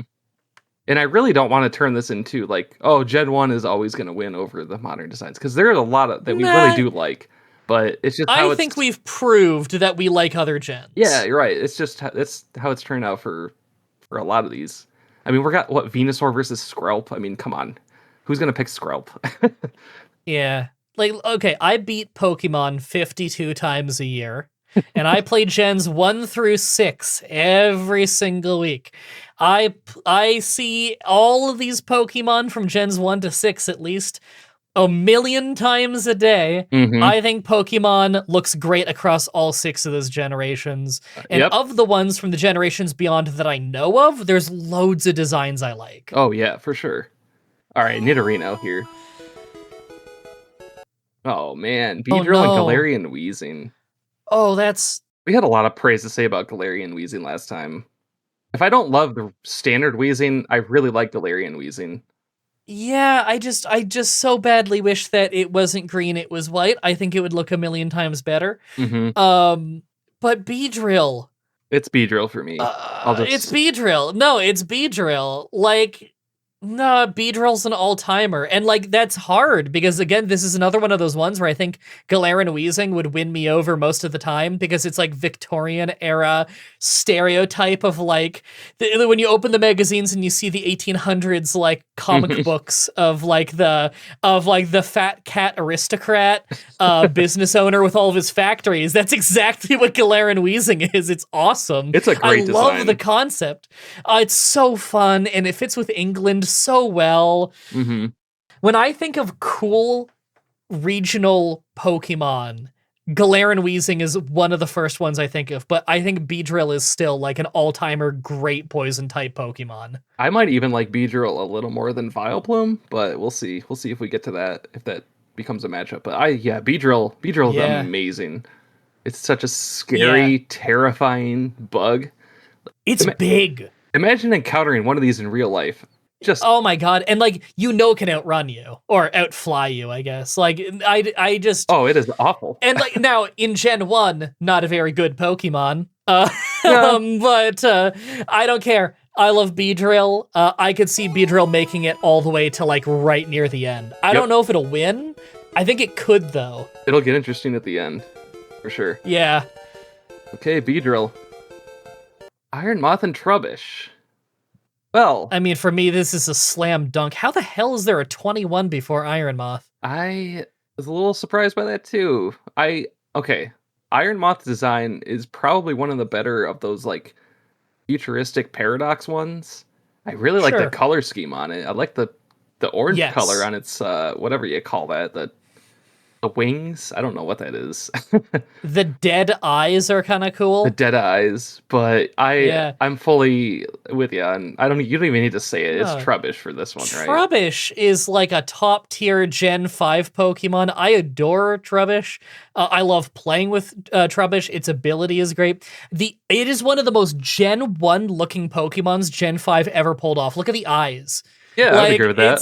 It's so, oh my god, I love it. And like Iron Moth looks like steel and fire. Sorry, like there's on no level does it look like a poison type to me, whereas Trubbish is literally a bag of garbage with rips in it. Yep. People tend to point to Trubbish and Garbodor if they're trying to point out quotes bad Gen 5 designs, because like we were saying, it's just a rehash of Grimer. But I completely disagree with that, because I agree. It's meant to be land pollution. That is perfect. Yeah. What else would land pollution be other than a pile of garbage in a garbage bag? Yeah.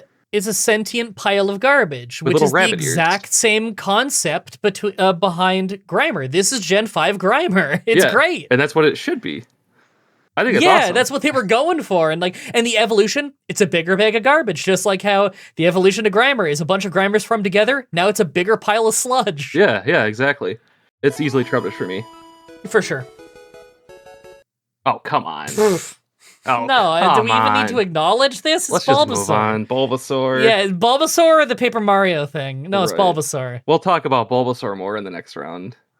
Yeah, when it wins again. I don't really have much to say about we talked about Glimmet last time. Yeah, the Paper Mario Pokemon. It's okay, but against one of the juggernauts, no, it's Bulbasaur. Yeah, no, there's a big 2 next to Bulbasaur for a very good reason. For sure.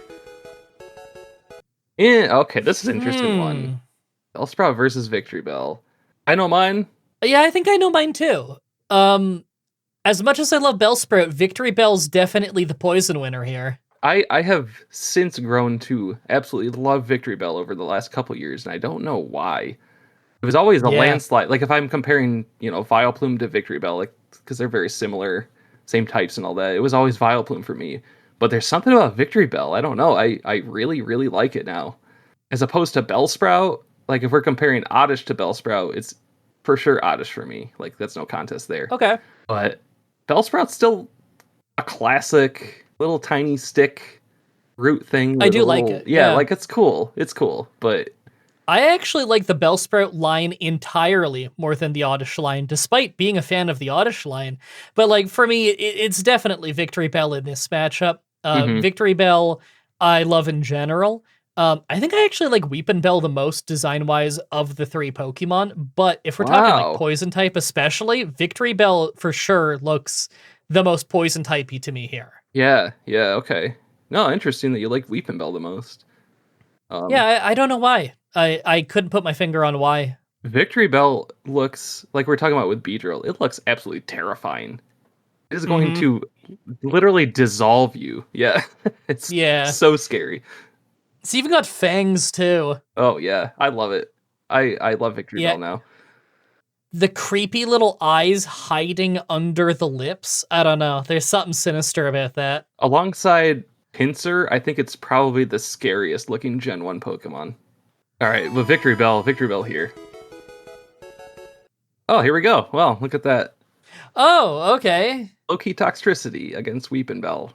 Well, you kind of said you prefer Weepin' Bell even more than the last 2. Sure, but Toxtricity, I love the design of him, and he looks way more Poison type than Weepin' Bell to me. I like Toxtricity a lot, yeah. I'm actually leaning Toxtricity on it. Are you serious? Even though you prefer Weepin' Bell? For real. Oh. I think I'm leaning in a Poison list, I think I'm going Toxtricity. Not by like a huge amount or anything. Yeah, I really do like the purple and blue design on it. It's a great Pokemon. I do. I like the low-key one a lot more than what was the other one called? Amped? Amped up, yeah. Or amped form. Yeah, no, I thought the low-key one looks much cooler. Wow, we're really giving it to Toxtricity? Weeping Bell's my least favorite of that evolution. So, Wow, yeah. big Weeping Bell hater. I mean, hey, if No, you're no, agreeing with Toxtricity, I'm not going to fight you on that. Let's give it to Toxtricity here. All right. Salazzle and Muck. Well then.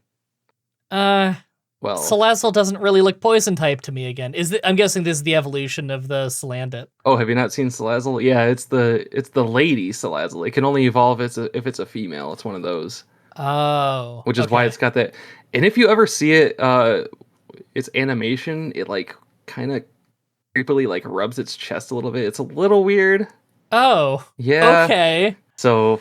Well, it's that sure is a cool dark type over there. There we go. That dark fire type over there against poison. Yeah. A pile of poison. I mean, I have to go Muck on this. It's got to be Muck. Yeah. Okay. Standard Muck. Clodsire. It's Clodsire. Let's Clodsire. It's Clodsire. Let's. Nothing else to say there. I don't even know how the other one survived this far. Yeah. If I remember right, it's because it was up against something that also looked nothing like a poison type. I think so. But look at Clodsire is ranked 7. That's impressive.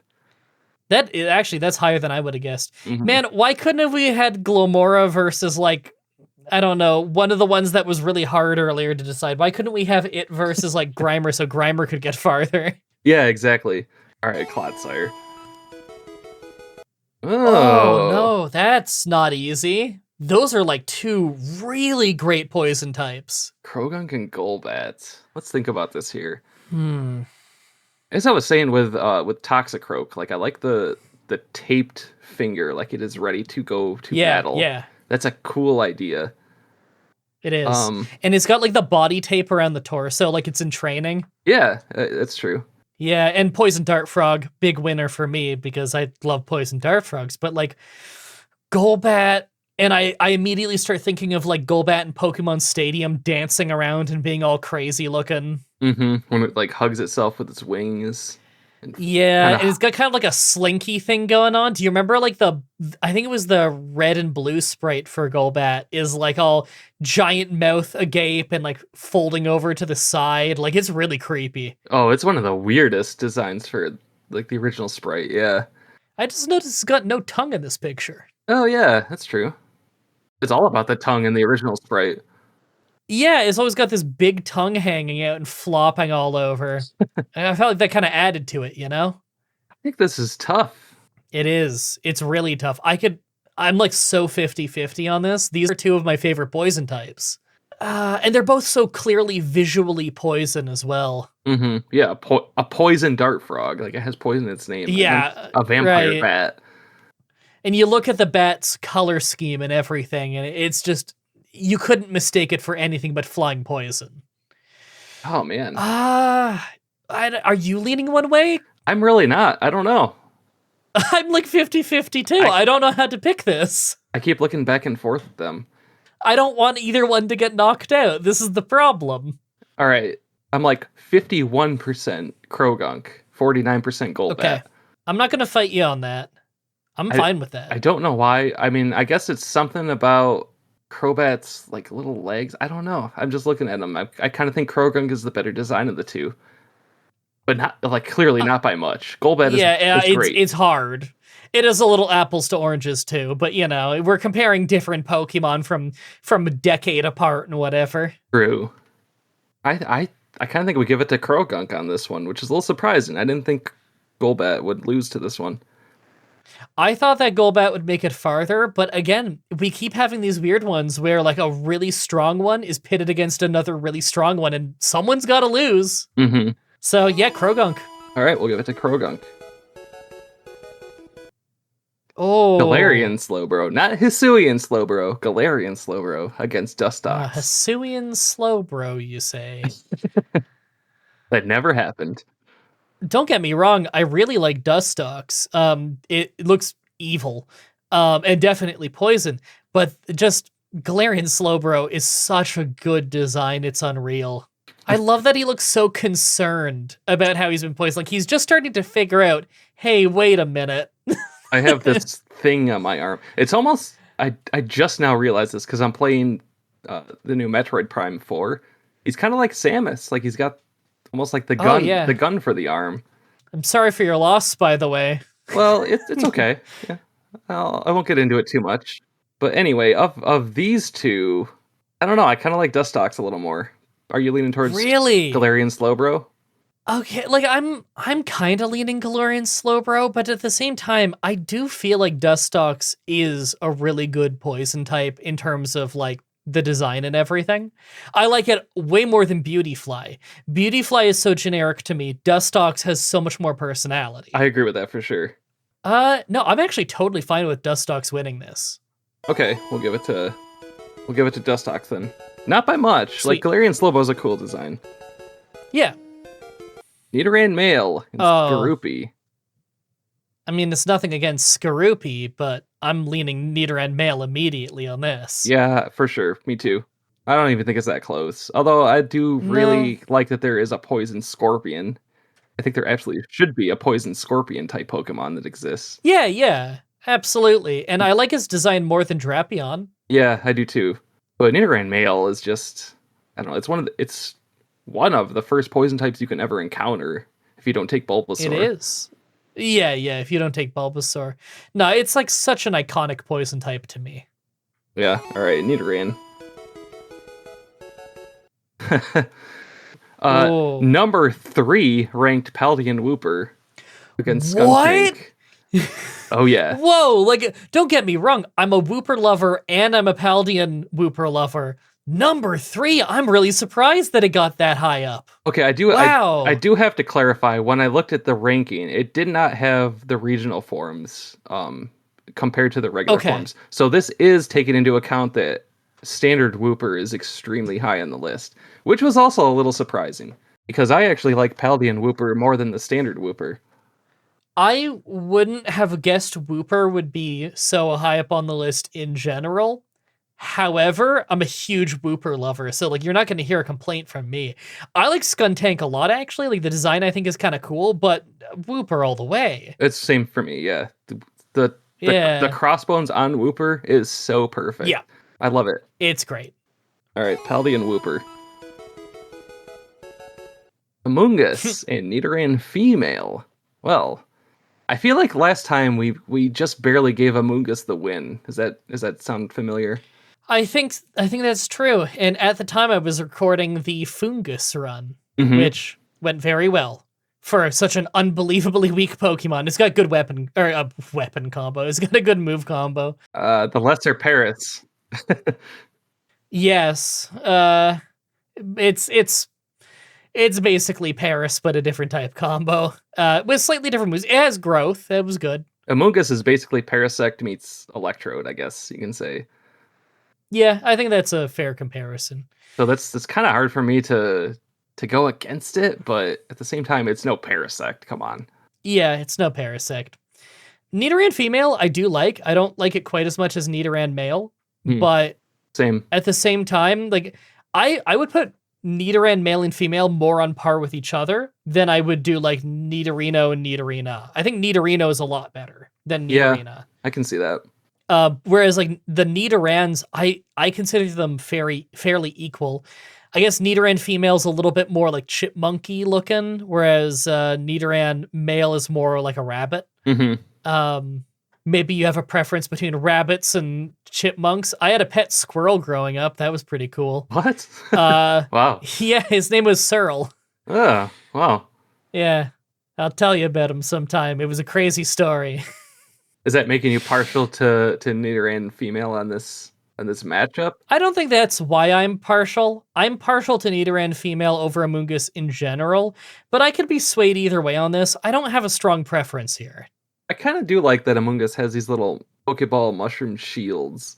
I do like it. It's a little like he's a soldier. He's going out to battle as a mushroom. It's also much funner to use in battle than Nidoran Female is. I don't know if we want to take that into account or not. I think we take anything into account to figure out who wins. If Okay, well, if we're talking about that, Amoonguss is more fun to use for sure because That's you true. spore, then you growth, and then you heal back up with Giga Drain, and it's really strong. and Nidoran female has double kick, I think, and Scratch, yeah. Leer. So if that's enough to sway your vote, I guess that counts. But so you're definitely leaning towards Nidoran female on this one. I think I'm leaning towards Amoonguss, but I'm fine with either. Really? Yeah. I kind of am too. No, I'm fine with either. I'm a little more Amoonguss. All right, let's go Amoonguss. Let's go lesser Parasect. Yeah. The younger brother of Parasect. Galarian Slowking and Grafaiai. Slowking or Weird Finger? I mean, I really like Galarian Slowking, that it's just completely taken over the host Parasect style. I'm a little indifferent on both, I'll be honest. So I mean, I'm going Slowking for sure. Galarian Slowking. Nothing against the other guy, it's just Galarian Slowking I think is really cool. Alright, yeah, it works for me. Also, if he was in like Fire Emblem 7, he would definitely cast Dark Magic. Well, there we go, Galarian Slowking. Yep, best kind of magic. Oh. Roselia and Alolan Grimer. This is actually kind of tough. I do really like Roselia. Yeah, like, Roselia is one of my favorite Gen 3 Pokemon. But Alolan Grimer is also one of my favorite regional variants. And it's so poison type, whereas Roselia, like, I could see you not knowing it's poison. I could see the mistake being made, whereas with Alolan Grimer, it's like so obvious and in your face. So you mentioned last time that Alolan Grimer has a real zombie-like look to it. And it just hit me. Very ghoulish. Like the yellow around its mouth, as if it's kind of like it's been eating other sludge or other Grimer or something, which is what a zombie would do. That's true. Okay, you know what I just noticed? It's got 2 teeth. Does regular Grimer have teeth? I don't think it does. I have never seen that before. Wow. I don't think it does either. Hold on. The rocks all over Alolan Muck, are those supposed to be teeth? What? No, are they? Because it's the same color. And why else would Alolan Grimer have teeth, but regular Grimer doesn't? Why does Alolan Grimer have teeth? Hold on. Am I like Mandela affecting myself? I'm gonna Google Grimer. Regular Grimer doesn't have teeth, only Alolan. Why does this one have teeth? I have never noticed that before. Even studying it right now, I didn't notice it. Yeah, no, it's just, it's because it doesn't look out of place, I guess. Yeah. I don't love it. I don't love the teeth. Weird. I kind of think it shouldn't have it. Are the teeth losing you points? A little, yeah. Wow. I'm here like, man, it's got a real zombie vibe to it. Oh, it has teeth. Yeah. 1 second you're like, zombies, Resident Evil, I like that. And then all of a sudden you're like, oh, it's been eating processed cheese with its teeth. I don't like this. But I guess zombies would have teeth, so I guess that makes sense. That's true, and zombies love processed cheese. But Roselia is a great design, too. Roselia is a great design, and I don't like that the teeth are now bugging me. Mm-hmm. Did I ruin it by discovering the teeth? I was leaning Alolan Grimer until you said that. Oh no. I should have never noticed. Why does it have teeth? I don't know, but now I'm liking Roselia more. I think Roselia. That feels wrong, but I kind of like Roselia more. Are we going to give it to Roselia then? Okay. How the hell did Grimer and Alolan Grimer get knocked out before the semifinals? I still really like the zombie appearance of it. Me too. It's the Resident Evil Pokemon, and we're giving it to the one with flowers for hands, I guess. Okay. Gigantamax, Venusaur, and Toxel. How the hell? I think this is one of the only, Mega or Gigantamax forms that made it to the next round. So this is the last one. Good. And it's the last one now, because I'm leaning Toxel. Yeah, me too. I think Toxel's better. I like Dragon Ball. Toxel's from Dragon Ball. Sorry, Gigantamax. Absolutely, Toxel. Dragon Ball. It is, yeah. No, for real. Okay, Toxel. Oh. Okay, Tentacruel and Zubat. I mean, okay, I like Tentacruel more. Mm-hmm. It's just another one of those situations where I don't love the idea of knocking out Zubat, but I mean, in this matchup, I definitely would lean Tentacruel. I know Zubat is one of the most annoying Pokemon you'll ever face, as for how often it appears in the original games. But if you're looking at it as a design alone, it is a great video game bat. It really is. It is. No, it's great. It's probably one of the best video game bats. You're probably right. I'm trying to think like other video game bats. I'm thinking of like a lot of Mario games. I'm thinking of like Dragon Quest. Yeah. Castlevania. I was just playing some Symphony of the Night last night. Although their bats just look like bats. Yeah, they're just standard bats. That's true. Yeah. Yeah, so I like Tentacruel. Yeah, I was trying to give a lot of props to Zubat, but yeah, I think Tentacruel should win this one, right? Zubat deserves props, but Tentacruel is an all-timer for me. Yep, I think Tentacruel should win. Okay. Oh, wow, yeah, Nidoking and Garbodor. Now, Garbodor deserves a higher rating, by the way. Garbodor should advance past the first round, but against Nidoking, come on.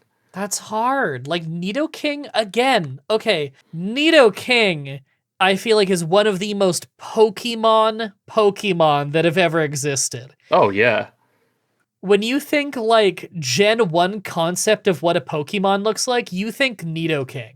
Because, if I remember right, Rhydon is the first ever designed Pokemon, and Nidoking is extremely similar to Rhydon in a lot of ways. It's like Poison Rhydon. I watched a video on this recently. The first ever designed Pokemon was called a Gabon or something, and its design split off and became Rhydon. Gabon still exists in the games, though. They took the design for Gabon. They had already made the sprite. And he's supposed to be like a green kaiju monster, and he looks a lot like Nidoking. And what they did was they shrunk him down and they made him the art for Substitute. When you turn into Substitute and you turn into that little Pokédoll of that little green dinosaur, that's Gabon, the very first ever designed Pokemon. How cool is that? I think I'm saying the name right. I could be getting it wrong. I never knew this. Wow. Yeah, fun fact. You learn something every day. But when I think of Nidoking, like when I think of like a boss fight in an RPG, right? You don't really have boss Pokemon in Pokemon games necessarily. There's legendaries, but they feel like something you're hunting out to collect, like a rare weapon or a rare item, less like a boss fight, at least in my opinion. When I think of a boss Pokemon, Nidoking feels like the Pokemon that makes Giovanni a boss. Yep, I would agree with that. Although you could think that about Nidoqueen, you could think that about Rhydon, and I could see an argument for any of them. I think Nidoking looks more intimidating than both of those, personally. I think it's great. I love Nidoking. Not to downplay Garbodor, because Garbodor is such a cool idea. Oh yeah, and like we talked about it a bunch. In fact, I remember we really liked the Gigantamax of Garbodor. It was one of the only Gigantamaxes we were actually really into. I like that it has rebar arms. Yes. The rebar for like its joints and stuff. It looks dangerous. That's a great idea. It's got kind of rabbit ears going on. Like I love that it has grown so big that the trash bag is just like a cowl at this point. Like it's not able to contain it at all anymore. The garbage is taken over. And it's got that like trash compactor mouth. Oh, I never put it together that the mouth is a trash compactor. That's really cool. Yeah, there's a lot going on with it. It's a great design. It is. No. This is another one that's an unfortunate matchup right here. Yeah, no. If it was against a lot of other things, it probably would have won, but it's against Nidoking, and Nidoking's going to go far. And I know I don't know if you have really studied the cards that much, but the standard base set Nidoking is one of my favorite cards of all time. I give props to Nidoking there. Oh, yeah, I had this one growing up, I think. This looks pretty familiar. You did? I think so. It's so good. I only had, like, Gen 1 Pokemon cards. Yeah, same here. All right, it's Nidoking. Yeah. So this is the last matchup of the first round. Oh my god. We got Arbok and Tentacool. Okay. I mean, I know my vote for sure, and it's Arbok. I know my vote for sure. Yeah, it's Arbok, and I like Tentacool a lot, but I like Tentacruel more, and I like Arbok more than Tentacool for sure. I mean, Arbok, again, we talked about it. It's one of the coolest, like, snakes in Pokemon. I'm partial to Seviper, but I like Arbok more. I like Arbok more than Seviper. I know we already eliminated Seviper, but... Yeah. There's just something about the face on the hood. It's a great design. Yeah, I still love the idea of if they made it so that Arbok had like several designs for the scary face. Mm-hmm. I think you could do something so cool with that. Like, not necessarily regional variant, although I have no complaints if you do that. But you know, like more like a Spinda thing, where like there's just different versions that you can catch. Yeah. Or like, what's an example of another Pokemon like that, where there's aesthetic differences between the one that you catch, but it doesn't have like a gameplay change. I immediately thought Spinda. That's one of the only ones, I think. Yeah, or like a Furfrou, you can give it different haircuts. Oh yeah, Furfrou, that's true. There's a lot of potential with Arbok with something like that. I agree. Like, I'm surprised they haven't done something like that. Maybe it's not a popular enough Pokemon for them to figure people would be interested in that. Yeah. Maybe a Game Freak, they have like play statistics that says no one uses Arbok. I don't know. All right, so let's give it to Arbok here.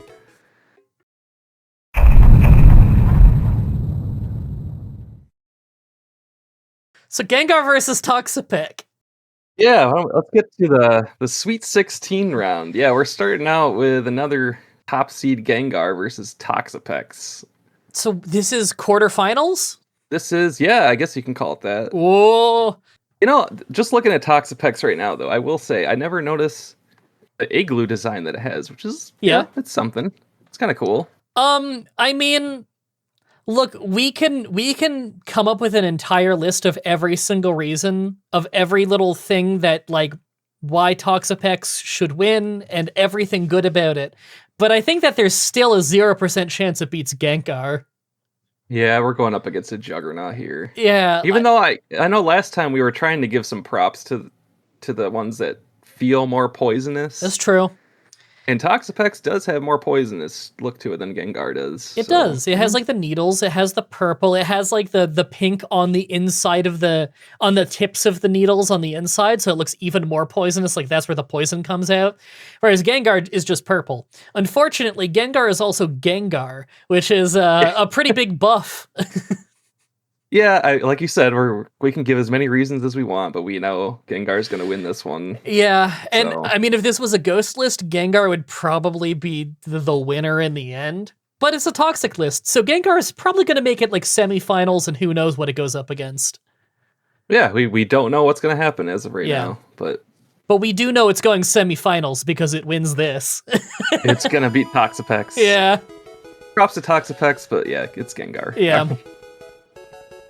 Oddish versus Scolipede. Almost exactly the same rank, 16 and 17. That's interesting. Okay, this is hard because I like Oddish much more as a Pokemon. However, if you looked at it, like wipe your mind of all Pokemon knowledge. If you were looking at this as if you were looking at our favorite video game, Shaman King sprinting whatever soaring hawk. If this was two spirits from our favorite video game, and you didn't know what elements they were, you would just guess grass on the left. You might not guess poison, whereas on the right, I feel like you're a little more likely to guess poison. I completely agree with that. And now that you say that, what about Oddish is even poisonous? Why would it even be poison? Huh. It's leaves, and then I guess there's poison inside its radish body or whatever you want to say. I don't know. Yeah, I guess it doesn't really look poisonous at all until it becomes Gloom. I'm surprised they didn't just make it pure grass. Yeah, then evolve into Gloom and become the poison type. Yeah. I wonder why that is, actually, that it didn't start as pure grass. I mean, Gen 1, the only pure grass Pokemon was Tangela, unless I'm misremembering. I think you're right, yeah, just Tangela. I'm kind of leaning against Oddish, even though, like, as a Pokemon, I really like Oddish, but it doesn't, in a vacuum, it doesn't feel very poison type. It doesn't, I'd agree with that. I really do like Oddish, Whoa, hold on. I just noticed something I've never noticed before. I've seen this Oddish picture a million times in my life. I've used that exact Oddish picture in thumbnails before. Did you ever notice that there's a fold in the front leaf? I did notice that. Why is that there too? And why is it... Okay, there's a fold, but the shape of the leaf comes to the same point as all the other ones, and the seam down the middle is still lined up with it. Would the seam not continue to go over the fold? That's a good question. So that leaf's supposed to be even longer than it looks Yeah, the seam. Okay, the seam is off center. Then, if it folds like that, it's veering off to the right. Then Is this one of those? Do you remember like when the art was released for Sprigatito and people were pointing out like they were drawing the lines where the eyes are supposed to meet and they don't line up? I think it's one of those kind of things. Like now you're gonna be noticing the errors in the art. But you're right. Like the yeah, fold of the leaf doesn't match where the seam is. that's losing some points in my book. Hmm. It's really losing those arbitrary points. I'm starting to think that the artist who made this is a hack fraud. Oh man, yeah. Don't say that too loud. And you know what? If you put your hand over the screen so you get rid of the leaves, I don't know what type it is anymore. Kind of looks like a first form Digimon. Is that a criteria for judging Pokemon? If you put your hand over the screen and they're missing some body parts, they look dumb. Yeah. Can we hold that against it? I think anything goes in how we determine who wins. I don't know. I feel like child me could use that logic of like, if you completely redesigned it, it looks stupid, so I don't like it. If you change half of what's shown there in Yeah. the design, then yeah, it's no good. Are we really gonna give this to Scolipede? I'm surprised. I'm actually leaning Scolipede. Like, okay, jokes aside, I'm actually leaning Scolipede as looking more poison type. Yeah, because this is a poison challenge. I'm okay with giving this to Scolipede, even though I like Oddish more. But as a poison I type, do like Oddish more. there's so much poison going on with Scolipede. Yeah, it's obviously poison, probably bug. Like, I know it's bug, but you could look at that again in a vacuum, not seeing the first form, and you could probably guess that's bug. It's got the antenna and stuff. Mm-hmm. But definitely poison. It has like poisonous little centipede spikes on it, you know? It is a cool looking Pokemon, I gotta say. Like it's not. It is. Yeah. All right. Okay. I'm okay with Scolipede winning this. Oh God. Oh, This is a tough one. This could literally be the finals, and Yeah. it wouldn't feel out of place. Like, this is a heavy hitter matchup. Haunter and Coughing. I love both of them too. These are like two of my favorite Pokemon designs ever, easily. But I gotta say, if we're gonna stick to that criteria of poison types, I mean, then this one's pretty easy. Yeah. But we don't have to. We don't have to stick to those rules. Like We could be arbitrary. exactly. What matters more to you in determining the winner? That's what it comes down to. I love both of them. This is really hard for me. I think that they both look poison, which is worth pointing out right away, because obviously the whole Ghastly, Haunter, Gengar, they look more ghost than they look anything else. Mhm. However, if you were to have me guess what type... Okay, well, if you had me guess any of them, Ghastly is the most obviously part poison, because it has like a poison gas kind of thing around it. Yeah, But true.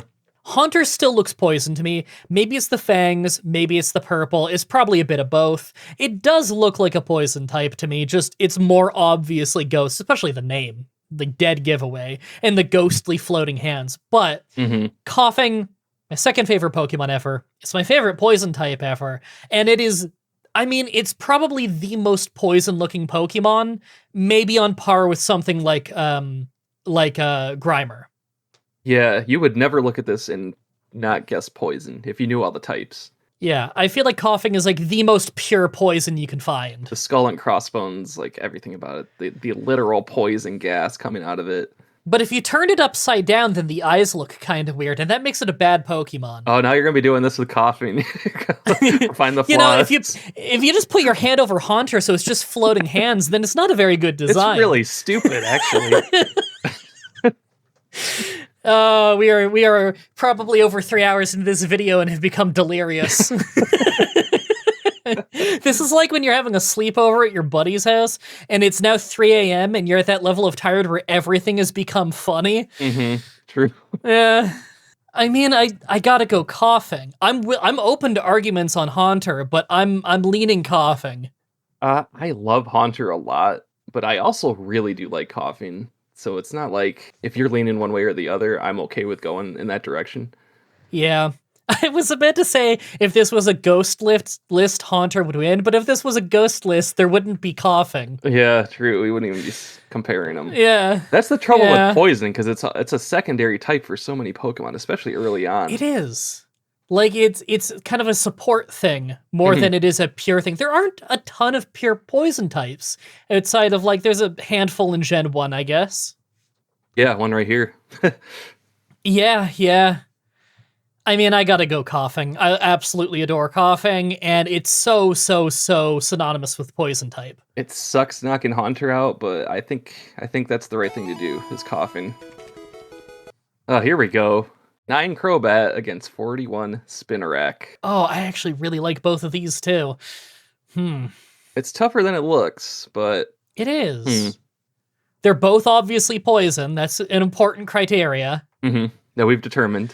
I feel like at this point, most of the rest of the list is obviously poison. Other Yeah. than Oddish, who got by on being the coolest thing ever. Just be an oddish, exactly. Yeah.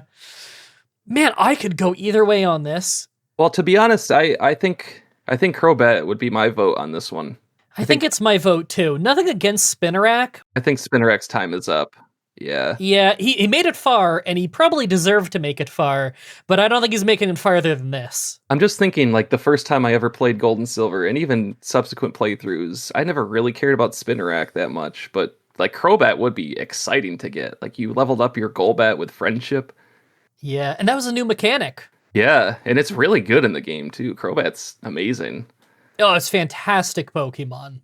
Yeah, I think I'm leaning Crobat on this pretty heavily then. Stat-wise, I mean, it's no contest, but yeah.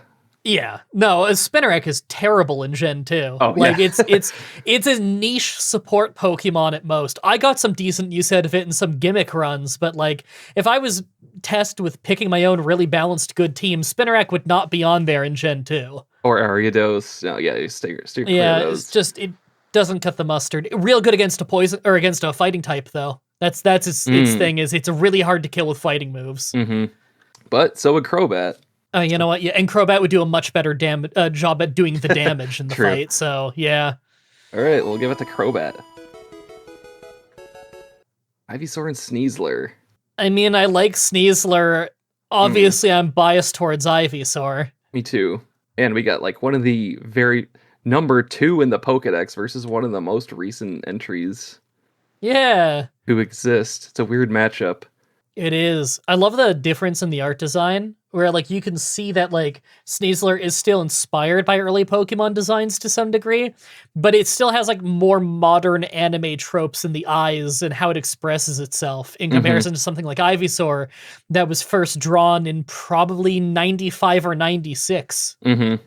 Yeah, I'm leaning Ivysaur. Yeah, I mean Ivysaur. Again, nothing against Sneasler. I feel like at this point, there's probably no Pokemon on the list that we don't like. Yeah, yeah, exactly. These are all going to be good. Yeah. I'm not saying like Sneasler sucks. I'm just saying, man, it's hard going up against Ivysaur. I don't really have a good reason why. Just Ivysaur just looks pretty cool. I don't know. It's the poison starter. I think it's the only one to this day. Yeah, it is. Yeah, I gotta go with Ivysaur. Okay. Weezing and Vileplume. I mean, you know, this is easy for me. You know my pick. Yeah, I know that you like Vileplume. I love You're Vileplume. not a Weezing guy. And I don't like Weezing. Yeah. I actually want. Yeah, I'm actually saying Vileplume on this. Really? Coughing already made it, and Weezing is borderline the same. I get that, like, yeah, you're evolving on the design. I do like it. However, Vileplume, unlike Oddish, I think is very clearly a poison type, especially if you're familiar with that plant, of which its name I forget. I only knew the name from RimWorld, and I haven't played it in a little while. Yeah. I made a lot of jungle bases in RimWorld, and those things would grow, and that's why I read the bio on it and learned that they smell like rotting corpse. Yeah. Which is just perfect for Vileplume. And it's that little smile that it has. It knows. So, yeah, I mean, this is kind of hands down Vileplume. And don't get me wrong, I adore Weezing, but I think Vileplume is the right one to move on here. So, even though it's not the matchup, just do you prefer Coughing over Weezing as a Pokemon? Yes, but not to the degree that I would ever keep my Coughing from evolving when playing. Okay, that's fair. I consider them fairly on par. Kind of like my favorite Pokemon is Drowsy, so people always ask, what do I think of Hypno? They kind of occupy the same slot for me. Yeah, that's how I feel about Sandshrew and Sandslash. Okay, so basically what I was asking is you're more comfortable with coughing advancing than wheezing, which is why Vileplume should win Yeah. this one. I mean, in a Poison Pure tournament where we're judging the design and all of that kind of stuff, I would go towards coughing more than wheezing. Okay. All right, Vileplume. Another Gen 1 matchup. Venusaur and Nidorino. That's not easy, actually. No, not really. Because, like, Nidorino is such a Pokemon to me. You know what I mean by that? Yeah, I do. I know exactly what you mean. Like, it feels like... A monster. I mean, they both look like monsters. Yeah. Again, like, this is back in the days of Pocket Monster being in the concept. And it's like, we've created this little monster, this little beast that's supposed to threaten you in tall grass when you're 10. Yeah. And you can't even ride on its back because it's all spiny. So you can't even think like, oh, that's cute. No, this is like an enemy in a Zelda game or something, you know? Like this is something that attacks you in a field, and you got to be careful because you need an antidote because it might poison you. I can see that exactly. But going up against Venusaur. Not that there's anything wrong with Venusaur. Like Venusaur is so good. One of the original fully evolved starters. I mean, tough matchup for anyone. I think Venusaur might be my favorite third form starter in Gen 1. I feel like most people would go Charizard. I go Blastoise. Although I could see an argument for any of them. Like, Blastoise is cool with the cannons and everything. I think all three of the final evolutions of those starters are amazing. Yeah, can't go wrong with them. I think Venusaur might be my favorite of those, though. And part of it is that Bulbasaur is my favorite of those starters, but also just design-wise, I really like Venusaur, where it's this big, like, toad, like swamp toad with this flower on its back. Against, and let's be honest, like, Nidorino is a middle form, which is going to be a tough matchup to win for any Pokemon, really. Well, Nidoking advanced this round, right? Yeah, Nidoking. We'll see Nidoking soon. For that reason, yeah, I'm leaning Venusaur on this one. I think I'm leaning Venusaur as well, yeah. No, I think I like Venusaur more. It's closer than I thought it would be, because I don't know if you're immediately thinking of a best poison type, I wouldn't immediately go to Nidorino, but yeah. Okay. I don't think I'd immediately go to Venusaur either. So True. like I don't think either one's going to make it to the finals, but I think that they're going to make it far, and I guess they have. Yeah, this is final 16. All right, Venusaur. Oh, Beedrill and Trubbish. I mean, it's not easy, but I'm immediately leaning Beedrill. Me too. And also not easy. But yeah, I mean, Beedrill is one of my favorite Pokemon. Yeah. And like, we've gone on and on about everything that makes Trubbish so good. It makes the hate unjustified, but Beedrill, again, that's an awesome poison monster. It's so obviously poison type. It's got such a unique design. I don't know. Beedrill could be like a main character, and it would totally work. Whereas Trubbish, probably not. Yeah, you're right. I mean, Trubbish is amazing. Great design. It's way overhated. Yeah, doesn't deserve the hate, but it's not beating Beedrill. Right. All right, Beedrill. Again, this is starting to look a little Gen 1 heavy, but we're just stating what we think. Well, Gen 1 is the gen that added the most poison types. That's true. I think to this day. Uh-huh. Another one. Here we go. Wow. Bulbasaur and Victory Bell. This might be sacrilegious, but I'm kind of feeling Victory Bell. I was immediately like, okay, well, Bulbasaur is probably going to win this. I don't know. But I really like Victory Bell too. I really like Victory Bell too. And again, Bulbasaur, my favorite starter of all time. Me too.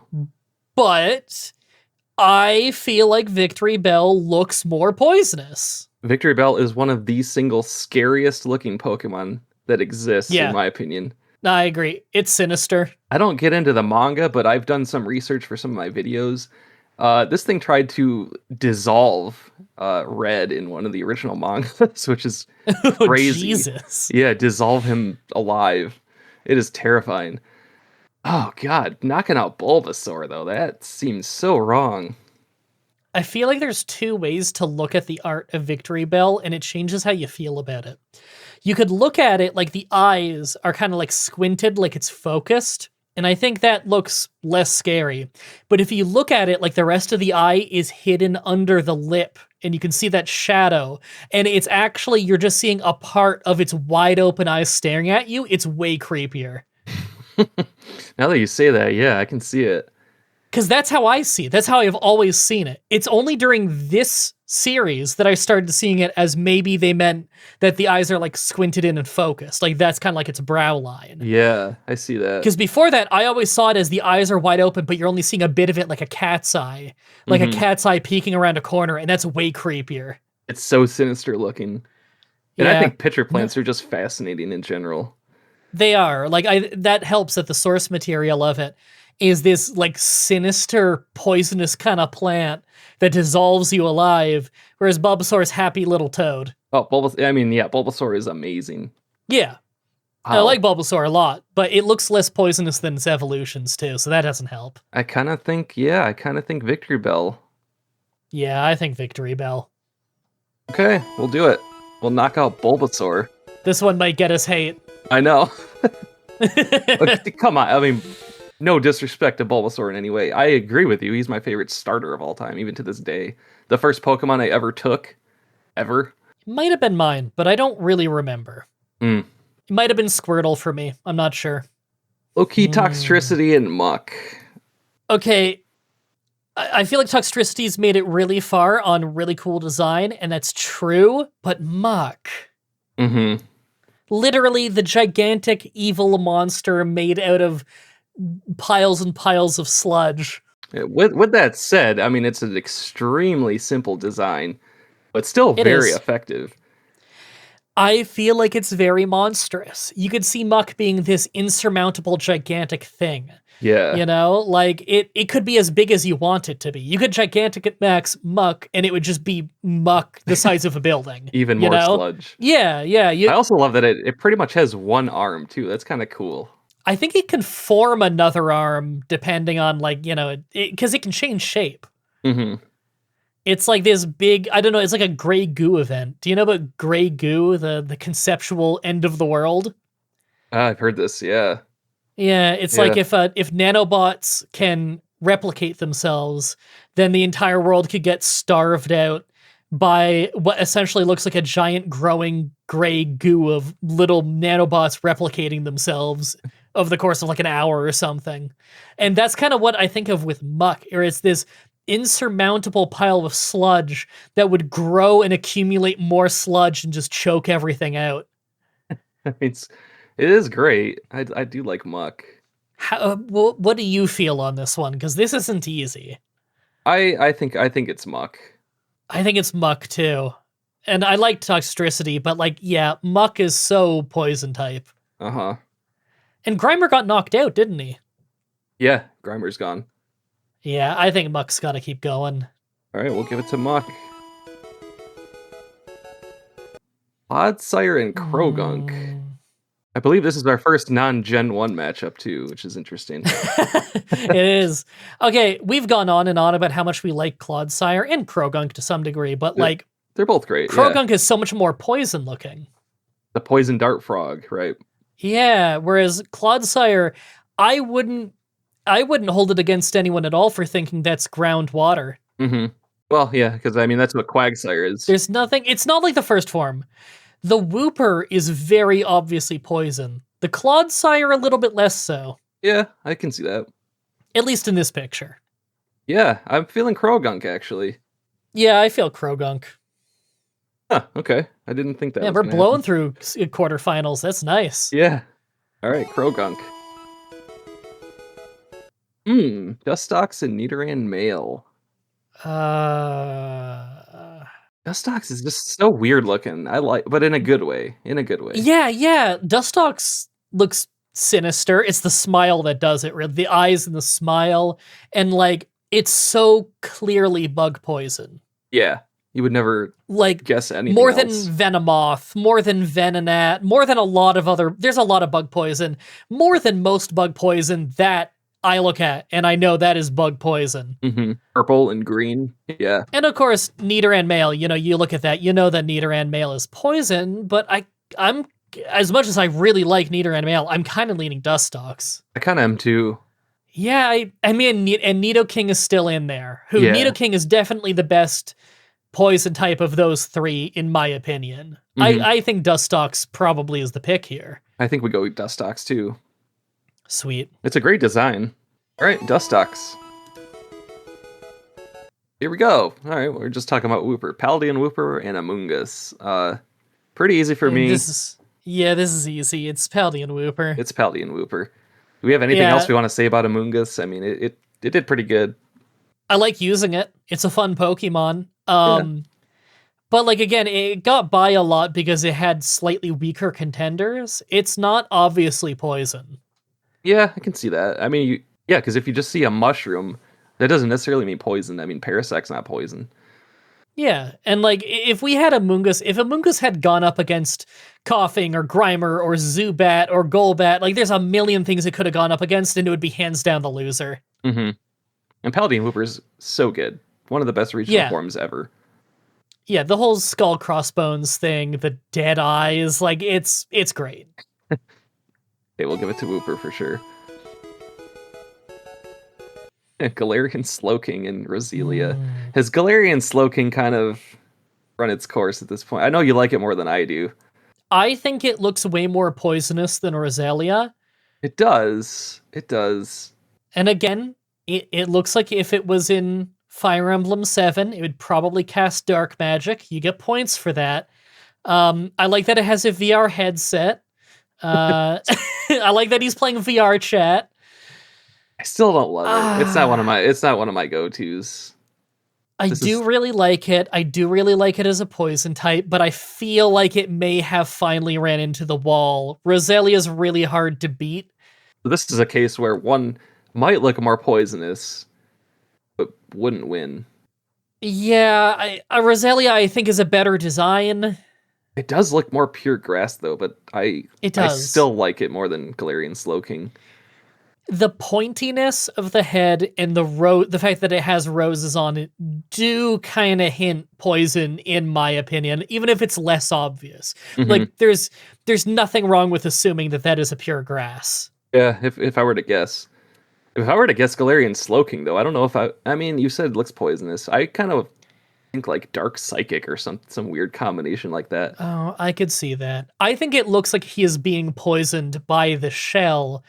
Because like the purple is seeping through him. That's true. I could understand not seeing it that way. I could understand seeing it more as a mind control thing, and thus like psychic or dark or something like that.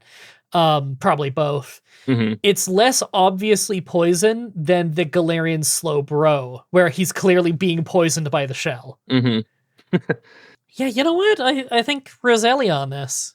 With Roselia? Yeah, okay. I think Roselia. I'm okay with that. All right, 2 more rounds in the Sweet 16. Toxel and Tentacruel. I mean, sorry, baby Frieza, but Tentacruel is probably the best water poison. Tentacruel is a very good contender for the whole thing.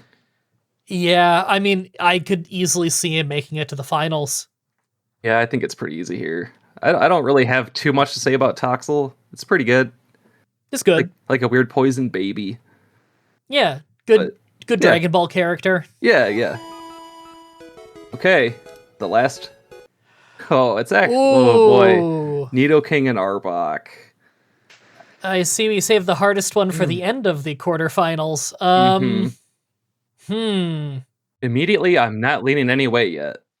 No, I'm not either. Like, I could be convinced on either one of these easily. They're both very clearly poisonous. I guess if I were to say one is feeling more poison than the other to me, it would just be that Arbok is a snake. Yeah. A younger version of me would easily say Nidoking, but I have really grown to appreciate Arbok over the last few years. No, I think I feel the same way. Like, I also was a big Nidoking guy growing up, but then Arbok, like, as time went on, I always liked Arbok, but I like him more now. Me too. That's why it's tougher than I ever expected. Although I will say Nidoking has one of the greatest cries from the original games. Yes. So good. For sure. It I love Gen 1 cries. Yeah. I don't even remember Arbok's, so if If we're comparing them by cries, it's Nidoking. But I don't want to go that far. Yeah, but if you just take the whole head of the snake off, it just looks like a worm. Is a worm really a poison type? That should be a ground type. Oh, it's pretty terrible looking. God, I still don't know what to do here. I actually feel Arbok. Really? Yeah, well, okay, snake. For sure, snake is more poisonous than dinosaur. I don't. Whatever it I is. guess it's supposed to look like a kaiju, right? Yeah. You know what? I know Nidoking has gotten a lot of flack over the years. Like the redesign of it makes it look a lot less meaner, and I agree with that. Original Nidoking was so much better. It depends on the angle of the picture, I guess. Yeah, that's true. In some of them, yeah, like in Let's Go Pikachu. Actually, no, in Sword. Maybe it's just the way they did the art in Sword, but it does look a little less threatening. Well, either way, you said you're leaning Arbok, so I guess it doesn't really matter. Yeah, I think Arbok. I'm okay with giving it to Arbok because it's so even for me. Our first matchup, we got Gengar versus Scolipede. Oh, I mean Gengar. It's Gengar. Yeah, it's Gengar. I don't know if we have much more to say about it. Scolipede made it much further than I ever thought it would. It did, didn't it? And it wasn't necessarily always up against weak contenders. It had some tough competition. It'd be Oddish. That's hard to do. Yeah. No, and we're both large Oddish appreciators. Yeah. Yeah, it's got to be Gengar, though. It's got to be Gengar. So now we have Coughing versus Crobat. I mean, for me, it's easy. But what's your opinion? I think it's Coughing. Yeah, it's Coughing. Yeah, I don't really have too much more to add, honestly. No, Coughing's gonna go far. Like, I could see it going to the finals, but I don't know what its contender is gonna be, so who knows? Yeah, I don't really have much more to say. Coughing should win that one. Ivysaur versus Vileplume. Well, easy for me. I don't know if you have any thoughts on... I think they're both clearly grass poison. Yeah. Do you have any way to convince me that it should be Ivysaur, or do we just give it to Vileplume? God, I was gonna say the fact that the word ivy is in it and you associate that with poison, but the word vile is in Vileplume, and I don't see how you don't see that as poison. Now, I think it's gotta be Vileplume. Yeah, the name Vileplume is poison grass. I just realized it's pretty that. Clearly. Yeah. Okay, we'll do Vileplume. Wow, we're flying through this round. Yeah, no, I mean, we're near the end, right? Yeah, that's been 3 easy ones so far. But, alright, this one's a little tougher. Venusaur versus Beedrill. Oh god. Okay, I could go either way on that. I have a vote. Yeah? And it's still Beedrill for me, even taking out the mighty Venusaur. Just because I love Beedrill, I really do. Venusaur is not in my top 20 or anything, but Beedrill is. I mean, I love Beedrill as well. Venusaur might be in my top 20. I'm not sure. I'm not a huge starter guy. Infamously, and people get angry at me over this whenever they see me play Pokemon games, I usually deposit my starter and then just go catch something else. I find Pokemon a little more fun when you don't have that ace in the back pocket that like carries you through the early game, when you really do have to catch everything that you go get. I like playing Pokemon that way. So maybe I'm a little bit biased against starters because of that. I don't know. I'm kind of with you. But Beedrill, I kind of like Beedrill more. And like, again, if we look at them, they're both obviously poison. I don't think there's anything that survived this far that's not clearly poison. Mm-hmm. The Beedrill, it's so unique. I mean, is the only other bee Pokemon like Vespiquen? There's Combee, Vespiquen, and then there's like Ribombee. I guess you can consider that a bee. Oh yeah, no, I think Beedrill. I just have a soft spot for scary, threatening Pokemon like Beedrill and Victreebel.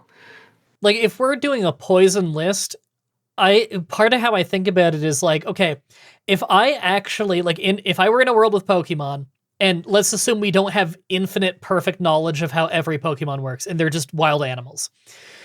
If I were walking around and I knew that there were things like Beedrills out there, or Arboks out there, or something like that, if it's a poison Pokemon, then regardless of whether I know that it's like a friendly animal, or an animal that like you don't need to be super afraid of, like a wolf in the woods, I would still stay very far away from it because I'm like, that thing's super poisonous. Don't go near that. Like one wrong move, you get one little sting from that thing and you better get to the hospital fast. I believe that if Beedrill stung me, first of all, if Beedrill wanted to sting me, it would. I can't outrun that. And if it did sting me, I would have like horrible necrosis and probably die. Oh, it's terrifying. Is it like 3 feet tall too? This Yeah, it's gigantic like bee. it's like the size of your torso and can probably fly 1,000 times faster than you can sprint. That's why it's Beedrill for me too. It's totally Beedrill. Another tough one here. Victory Bell versus Muck. Oh, The literal pile of poison versus the scariest Pokemon. One of the scariest. Muck is more obviously poison, duh, but it's not the only criteria. Right. Yeah, what matters to you the most? I am personally leaning Victory Bell. Oh god. Just because as a design I just like it more than Muck. That would be my only criteria for this vote here. It's like you said, Muck looks more poison, so that would win that one. It does. Oh god. No, this is hard. I'm like really 50-50. If you're going Victory Bell, I say we just go Victory Bell because like I could argue forever and waffle forever on which one this could be. Yeah, I think it's Victory Bell. I'm okay with Muck losing at this point. I think that Muck made it about as far as it probably should. Because, like, yeah, it is obviously going to get really, really far in a poison tournament, but I don't necessarily think Muck should win. Yeah, I agree. I think it's definitely for, like, meant for this round. Yeah. Make it this far. Yeah, that makes sense. Okay, now we got Krogunk versus Dustox. Also pretty tough. That is really tough. I feel like I would put those in the... If I was like doing a tier list, they would be in the same tier. Probably next to each other in the same tier. Yeah, neither of them are going to crack my top 20, but I really like both of them at the same time. Yeah, it's like the same tier. I'm going to be honest, Krogunk could crack my top 20. Really? And I don't think Dustox would. And now that I think about it that way, I think I'm leaning Krogunk. Okay, that's fair. That's a fair I really assessment. like Poison Dart Frogs. Like, just the bright colors, so cool looking. Yeah, Krogunk really is pretty great. Okay, I'm with you. Literally, when I was a kid, I had a big framed picture of a Poison Dart Frog over my bed. Oh, yeah. Yeah. That makes sense. No, then. I really like Poison Dart Frogs. Like, they're super cool. I think it should be Krogunk, too. Yeah. Now we got Paldean Wooper versus Roselia. I think Roselia might finally lose. Yeah, I think it should be Paldean Wooper. We've been saying how much we love that design. Roselia's good. Roselia has gotten so far considering it is the least obviously poison of the things this deep in. Yeah, I would agree with that. Whereas, again, Paldean Wooper, it's got the skull and crossbones head thing. I love Paldean Wooper. And I just like Yeah. Roselia. Yeah, me too. Okay, wow, this is going a lot faster than I thought it would at this point. Yeah. The final matchup from this round is a tough one. It is Tentacruel versus Arbok. Oh my god. No, that is really tough. Immediately, I'm leaning Arbok, Okay. but Sell me on this. well, I was gonna say I could easily be swayed to pick Tentacruel on this one. Okay, because I think I'm leaning Tentacruel, and obviously nothing against Arbok. We were just talking about how much we like it in the previous round. But Tentacruel, I feel like is maybe it's just because Tentacruel kind of stood the test of time better than Arbok as a Pokemon in general. Maybe part of that is the whole reputation of like Zubat of the Sea. Yeah, But when I'm thinking like cool ass poison Pokemon, the poison jellyfish that's like really sinister looking, and like you only see like the top of it poking through the surface of the water, and it just looks like some kind of weird jellyfish, and then underneath it's got these like tentacles and the spikes and everything and these evil eyes. I do love Tentacruel. I love the colors on it too. Something about that shade Yeah. of blue with the red. Yeah, It's a great it's design. very striking. I like it a lot. God, but like again, Arbok is Arbok. Right. We've gone on and on about how like the design on it as a cobra is really cool. That its worst feature is that if you took the whole head off of it, is just a worm. Then I'm gonna pick Tentacruel. I always picture the Tentacruel at the opening of the anime too, when it's the gigantic one. It's using its one tentacle to knock the building over. I forgot about that. But like, I don't know. Again, it's a thing of like monsters. It's not that Arbok isn't. It's that Tentacruel definitely is. Like, I feel like if you're in the water and it's like, okay, what could I absolutely not survive? In real life, it's probably a shark. In Pokemon, it's a Tentacruel. If the Tentacruel wants you dead, you are so dead, and it's probably going to get you before you even notice it. It will drag you down to the bottom of the sea instantly. Oh, God. Yeah, and drowning is like the scariest thing ever. So, like, I believe that it would just grab you by the leg and pull you down. Yeah. Okay, all right. For this reason, I'm starting to lean Tentacruel, and that's because Arbok is really just a snake. As amazing as the design as it is, like the gimmick about it is that it has that face on its hood, but Tentacruel is very unique. It is. It's a lot more creative. I think it should win. I think you're right. All right, I'm all happy with Tentacruel going farther. Tentacruel. Okay. All right, we're down to the final 8, so there's gonna be 4 rounds here. Okay. We have Gengar versus Coughing. Very difficult. This is, I mean, I think a lot of people would go Gengar because it's a very obvious pick as people's favorite Pokemon, and for good reason. However, again, if we're looking at the poison type, it's very hard to beat Coughing. Mm-hmm. One thing I'll say about Gengar, too, is it is not even my favorite in that evolution line. That would be Haunter. Yeah, we talked about this before. We're both more Haunter guys. Yeah, so I'm not like a huge Gengar fan. Yeah. I really like Gengar. How could you not? But I think it's one of the coolest Pokemon ever. Mm-hmm. But Coughing. And I love Coughing. I think it should be Coughing. I really do. Yeah, I love Coughing. I cough all the time. All right, we're putting Coughing in the final 4. Now we have... Oh, this is a hard one for me. Vileplume versus Beedrill. I don't know. Oh. They're both two of my favorites of all time. I was knee-jerk gonna say Beedrill, but then, I mean, Vileplume is very... Again, it's really poison. It's sinister. It's not something you'd want to see in the wild. I mean, neither of them. Because, like, the thing... like, okay, I don't think that Vileplume can outrun me. But I also know that Vileplume can kick up toxic spores in the air, and I'm not naive enough to think that I can outrun the wind. Yeah, it doesn't even need to move. What was that movie, the M. Night Shyamalan one? The Happening? Oh, The Happening, yeah. Yeah, where there's scenes in that movie where characters are trying to outrun the wind. Mm-hmm. You can't outrun the wind.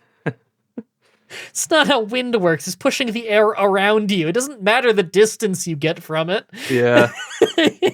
I mean, I think I'm still leaning Beedrill.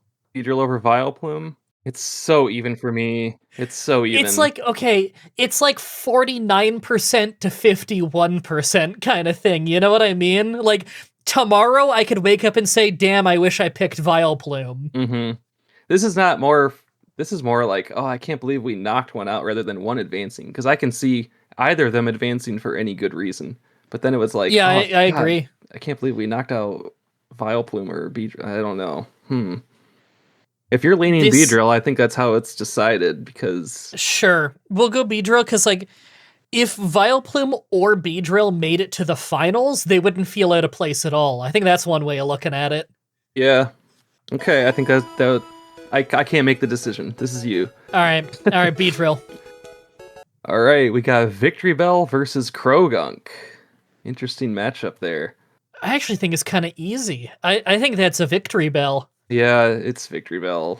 As much as I love the Poison Dart Frog and I love the whole design of Krogunk, I think Victory Bell is quite a bit better, actually. Mm-hmm. I just love Victory Bell now. Yeah. Yeah, okay. I think that one was pretty easy, too. And then finally, we have Paldean Wooper versus Tentacruel. I think it's Tentacruel. I was going to say, I think it's Paldean Wooper for me. Oh, man. Yeah. Okay. Is it because it's more obviously poison? No, there is something about the design of Paldean Wooper that really works for me. And I just really like Tentacruel, but I would say I love Paldean Wooper. That's it for me. I think I'm fine with that, actually. Like, as much as, like, again, it's one of those things of, like, we're down to Pokemon where any one of them being in the finals would not at all feel out of place. Tentacruel being in the finals, yeah, that would make total sense if it was like Coughing Tentacruel or something. That'd make total sense to me. But I also feel like Coughing Paldean Wooper would also make totals. In fact, they both have the skull and crossbones thing going, which is kind of funny. Yeah, that's a good indicator of a top tier poison type, I guess. Yeah, no, Paldean Wooper is just adorable too. Yeah, I'm cool with Paldean Wooper winning that one, and that's funny because I think it's the only non-Gen 1 Pokemon left in the tournament. It absolutely is. Yeah, like, hold on, if I go on the wiki here and I look up poison type, is Gen 1 still the gen that introduced the most poison types? I don't know that for certain. Yes, it did. Gen 1 introduced the most poison type Pokemon of any generation with 33. And Generation 6 introduced the fewest with 2. So it would make sense that Gen 1, it would dominate this tournament. Yeah, it's just like if we did a water tournament, it would also be dominated by Gen 1. Because, Gen 1 had the most poison types, 33, then water types, 32, and it was the only generation where poison was the most common type. That's worth pointing out. In Gen 1, poison was the most common type in the game, even more common than normal type. So, obviously a poison tournament is going to be Gen 1 heavy. Yeah, I actually would have guessed water if you were to ask me on the spot, but it's poison. Poison is the most. By only one Pokemon. Wow. Water came in second with 32 instead of 33. So, like, it's essentially equal. Huh, okay, good to know. Wow, all right, we're at our final 4. Here we go. Whoa, now it's going to get tough. Our first matchup is Coughing versus Beedrill. Oh my god. Yeah. I mean, I'm still going Coughing on this. Because it is your favorite. That, second favorite. But also, it's the poison gas ball. See, and I would lean Beedrill. Oh no. But, oh no. So we got to figure out something to decide this. But this should be really, I mean, we're in the final 4. This should be 2 of the most difficult decisions. Yeah, no, you're right. This should be some of the hardest. Like, this could easily be the finals. I thought the finals probably would be Coughing Beedrill, but luck of the draw, we don't pick who goes up against who. It's randomized. Yep. So, like, this just as easily could have been the finals if not for luck. Because, like, if we did Coughing Paldean Wooper, I think Coughing would probably win. Okay. But Coughing Beedrill is really hard. Because again... Coughing Beedrill is tough. Super obviously poison on both of them. I don't think there's any mistaking that. Both of them would kill me in real life. If you saw Beedrill, though, you would think bug before poison. I would hope. Where Coughing is like, oh, poison. That is true. And I wouldn't begrudge someone for thinking Beedrill is flying. Yeah, that's fair. But knowing that it can only be 2 types, and especially if you know Weedle, you're not going to think it's going to drop poison type. That's true. Or bug. Or definitely not dropping bug, yeah. Oh, man. But then again, like, I get it. If you're going to have a bee-designed Pokemon, why would the bee ever not have wings? Yeah. So it has to have wings. That's a tough decision they had to make, I'm sure. Because it's bug, poison, and flying. Yeah. Well, they already made Butterfree part flying, even though they probably should have made it part psychic, but maybe that was a balance thing if they didn't want a psychic type so early in the game. Because that was supposed to be like, Dragon and Psychic were supposed to be like the rare, super powerful types in that game. True, yeah. And you wouldn't find it in the beginning forest. You find Caterpie, and all of a sudden you get a strong psychic type, even though it has psychic moves. But man, so if we're judging on that criteria, I mean, it's got to be Coughing. But as a Pokemon, I like Beedrill more. That's what's tough for me about it. I can understand that. I Nothing against God. coughing. Like, coughing's great. Obviously. Yeah. No, it's iconic Gen 1 poison. It's iconic poison in general. There's a reason that it got a regional variant later on, and a whole lot of other poison types from Gen 1 didn't. Mhm. It's because it has this really iconic design. Probably helps that it was a really showcased Pokemon early on in the anime, and that was really popular. Right, James's main Pokemon. Yeah. Yeah, it was James's main Pokemon for ages. And my understanding is they don't have the Arbok and the Weezing anymore, that they left the show a long time ago. Yeah, I think so. And Beedrill had like one episode. Yeah, I remember the Beedrill episode. Everyone got emotional over that. Hmm. I just talked about the Beedrill, and it's the one where Ash's Metapod evolves into Butterfree to fight off the Beedrill. Like there's a swarm of Beedrill that's attacking them. Yeah. And wasn't it Ash could never catch the Weedle? There was like an episode where he couldn't catch a Weedle for some reason. Yep, he tried to catch one and failed. Yeah, that's why in Pokemon Yellow, you can't catch Weedle. Mm-hmm. Which is kind of funny. Just because he failed, now you can't find one. I like little details like that. Yellow's kind of cool. His failure affects your playthrough. Yeah. All right. I still feel coughing, but if you still feel Beedrill, I'm totally fine with randomizing that. The ball is in your court. If this was just comparing Pokemon alone, it's easily Beedrill for me. But this is a poison type tournament. It's so hard to knock out coughing against Beedrill to me. It is hard. I kind of think that reasoning should decide it. I think it's coughing. All right. You're not going to hear any complaints from me. All right. Coughing in the finals. But against who? We have Victory Bell versus Paldean Wooper. I actually think Victory Bell. Oh, pretty easy for you, huh? Yeah, no, that actually feels kind of easy to me. And again, I love Paldean Wooper, but Victory Bell is evil, is pure evil. Against the innocent-looking Paldean Wooper with the blank expression on its face. Paldean Wooper is the reason I'm not going to go wading through that swamp. Victory Bell is going to dissolve me in acid. That's poison type to me. That's because that's the move I associate with Victory Bell, by the way, is acid, where it spits the acid from its mouth. I think of like Pokemon Stadium, the animation of it spitting the acid. Yeah. That thing, first of all, it's going to dissolve me in acid if it eats me, but even if I'm far away, it's going to spit that acid like a trebuchet and just snipe me. Exactly. And once that's on your skin, you are done. If you got reasons for backing up Victory Bell, I'm not going to argue at all. No, I think Victory Bell. Think Victory Bell. Let's do it. All right. So obviously we have the finals. Coughing or Victory Bell. Who is the best poison type Pokemon? I thought it might go this direction. Yeah? I thought it could go this direction. Who's the best poison type? I thought it was going to be like coughing versus either Victory Bell, Vileplume, probably more Victory Bell than Vileplume, Tentacruel. I could have seen Golbat in here, but Golbat got knocked out a lot earlier than I expected. Just because stiff competition, I would have predicted Bulbasaur, like, before we even started this. I was like, oh, it's probably going to be like Bulbasaur and coughing or something. Yeah, you know what? Before we started, because a lot of this didn't go how I thought it was going to go. I can say that right now. Same here. A lot of this went how I didn't think it was go. There were things knocked out really early that I wasn't expecting just because it was a hard decision. There was stuff that made it really far that I had no idea would ever make it that far. Like, Scolipede made it so much farther than I thought it was going to, and yet I feel like it earned its wins. That's what's fun about spending hours analyzing one thing. You just don't know. Yeah. What's going to stand out more to you until you talk about it. I didn't see things shaking out this way. However, going into the finals, I have to say I'm like 60-40 in favor of coughing. And I'm a little more in favor of Victory Bell of the two.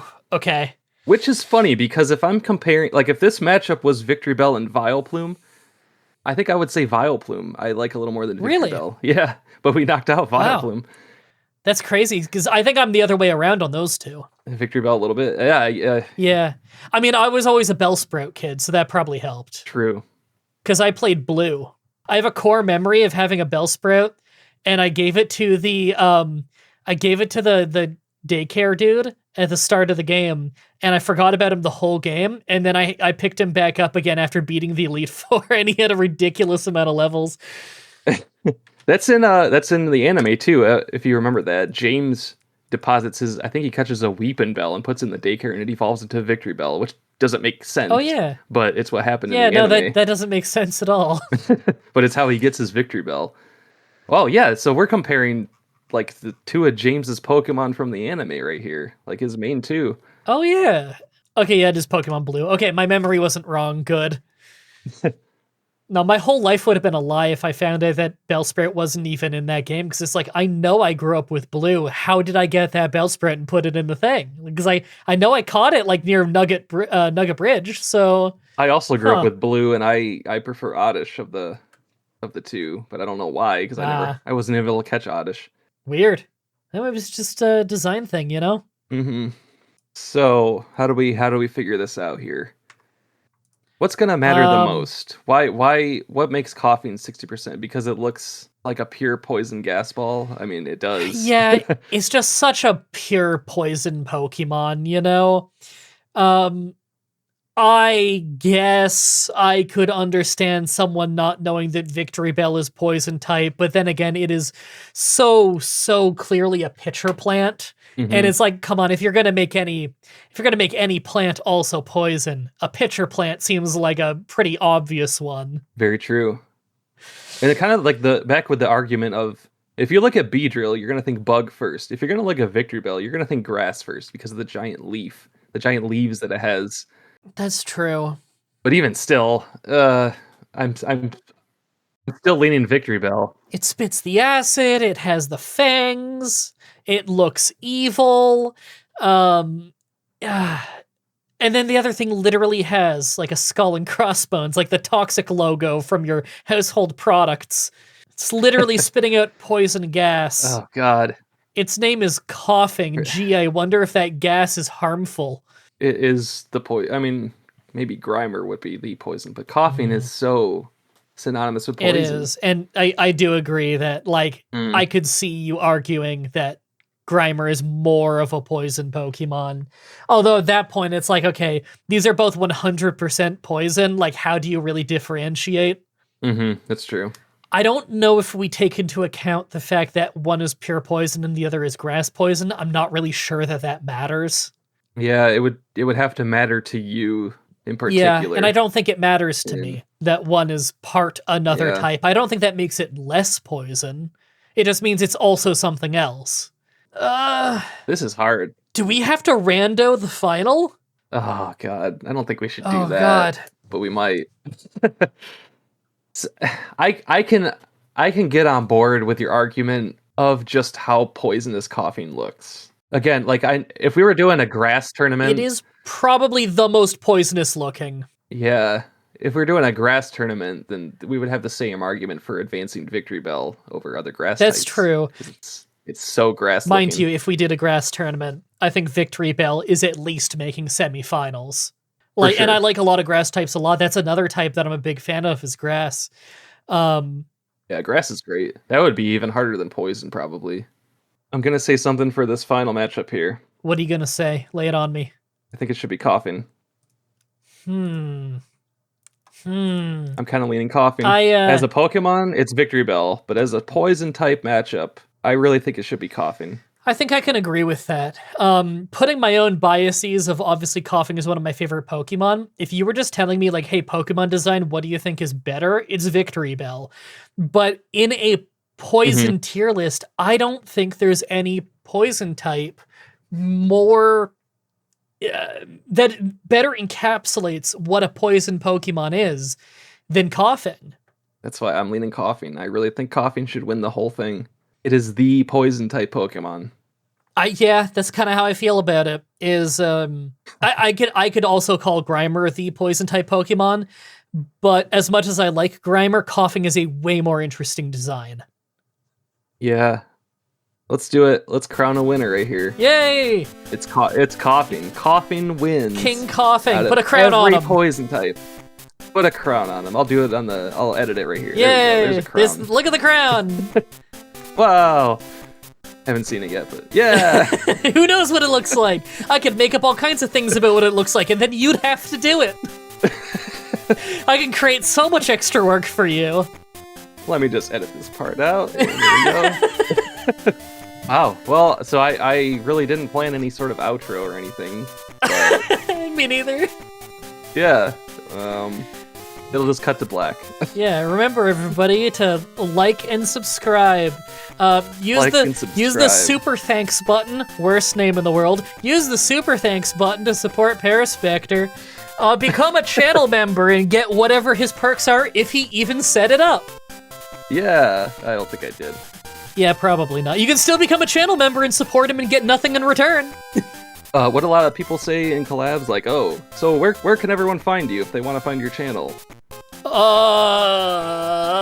You can go to the title of the video and there should be a clickable link to my channel. And let's be honest, if people are watching my videos, they probably know who you are anyway. So Nah, they found you through James Bond. All one of them. maybe a couple people did. I found you through James Bond. That's true. Yeah, you did. Yeah. All right, yeah, I think I'll stop recording here then. Yeah, and that's why Coughing's the best Pokemon ever. And that's why Coughing's the best Pokemon ever. Don't forget Done. to unsubscribe.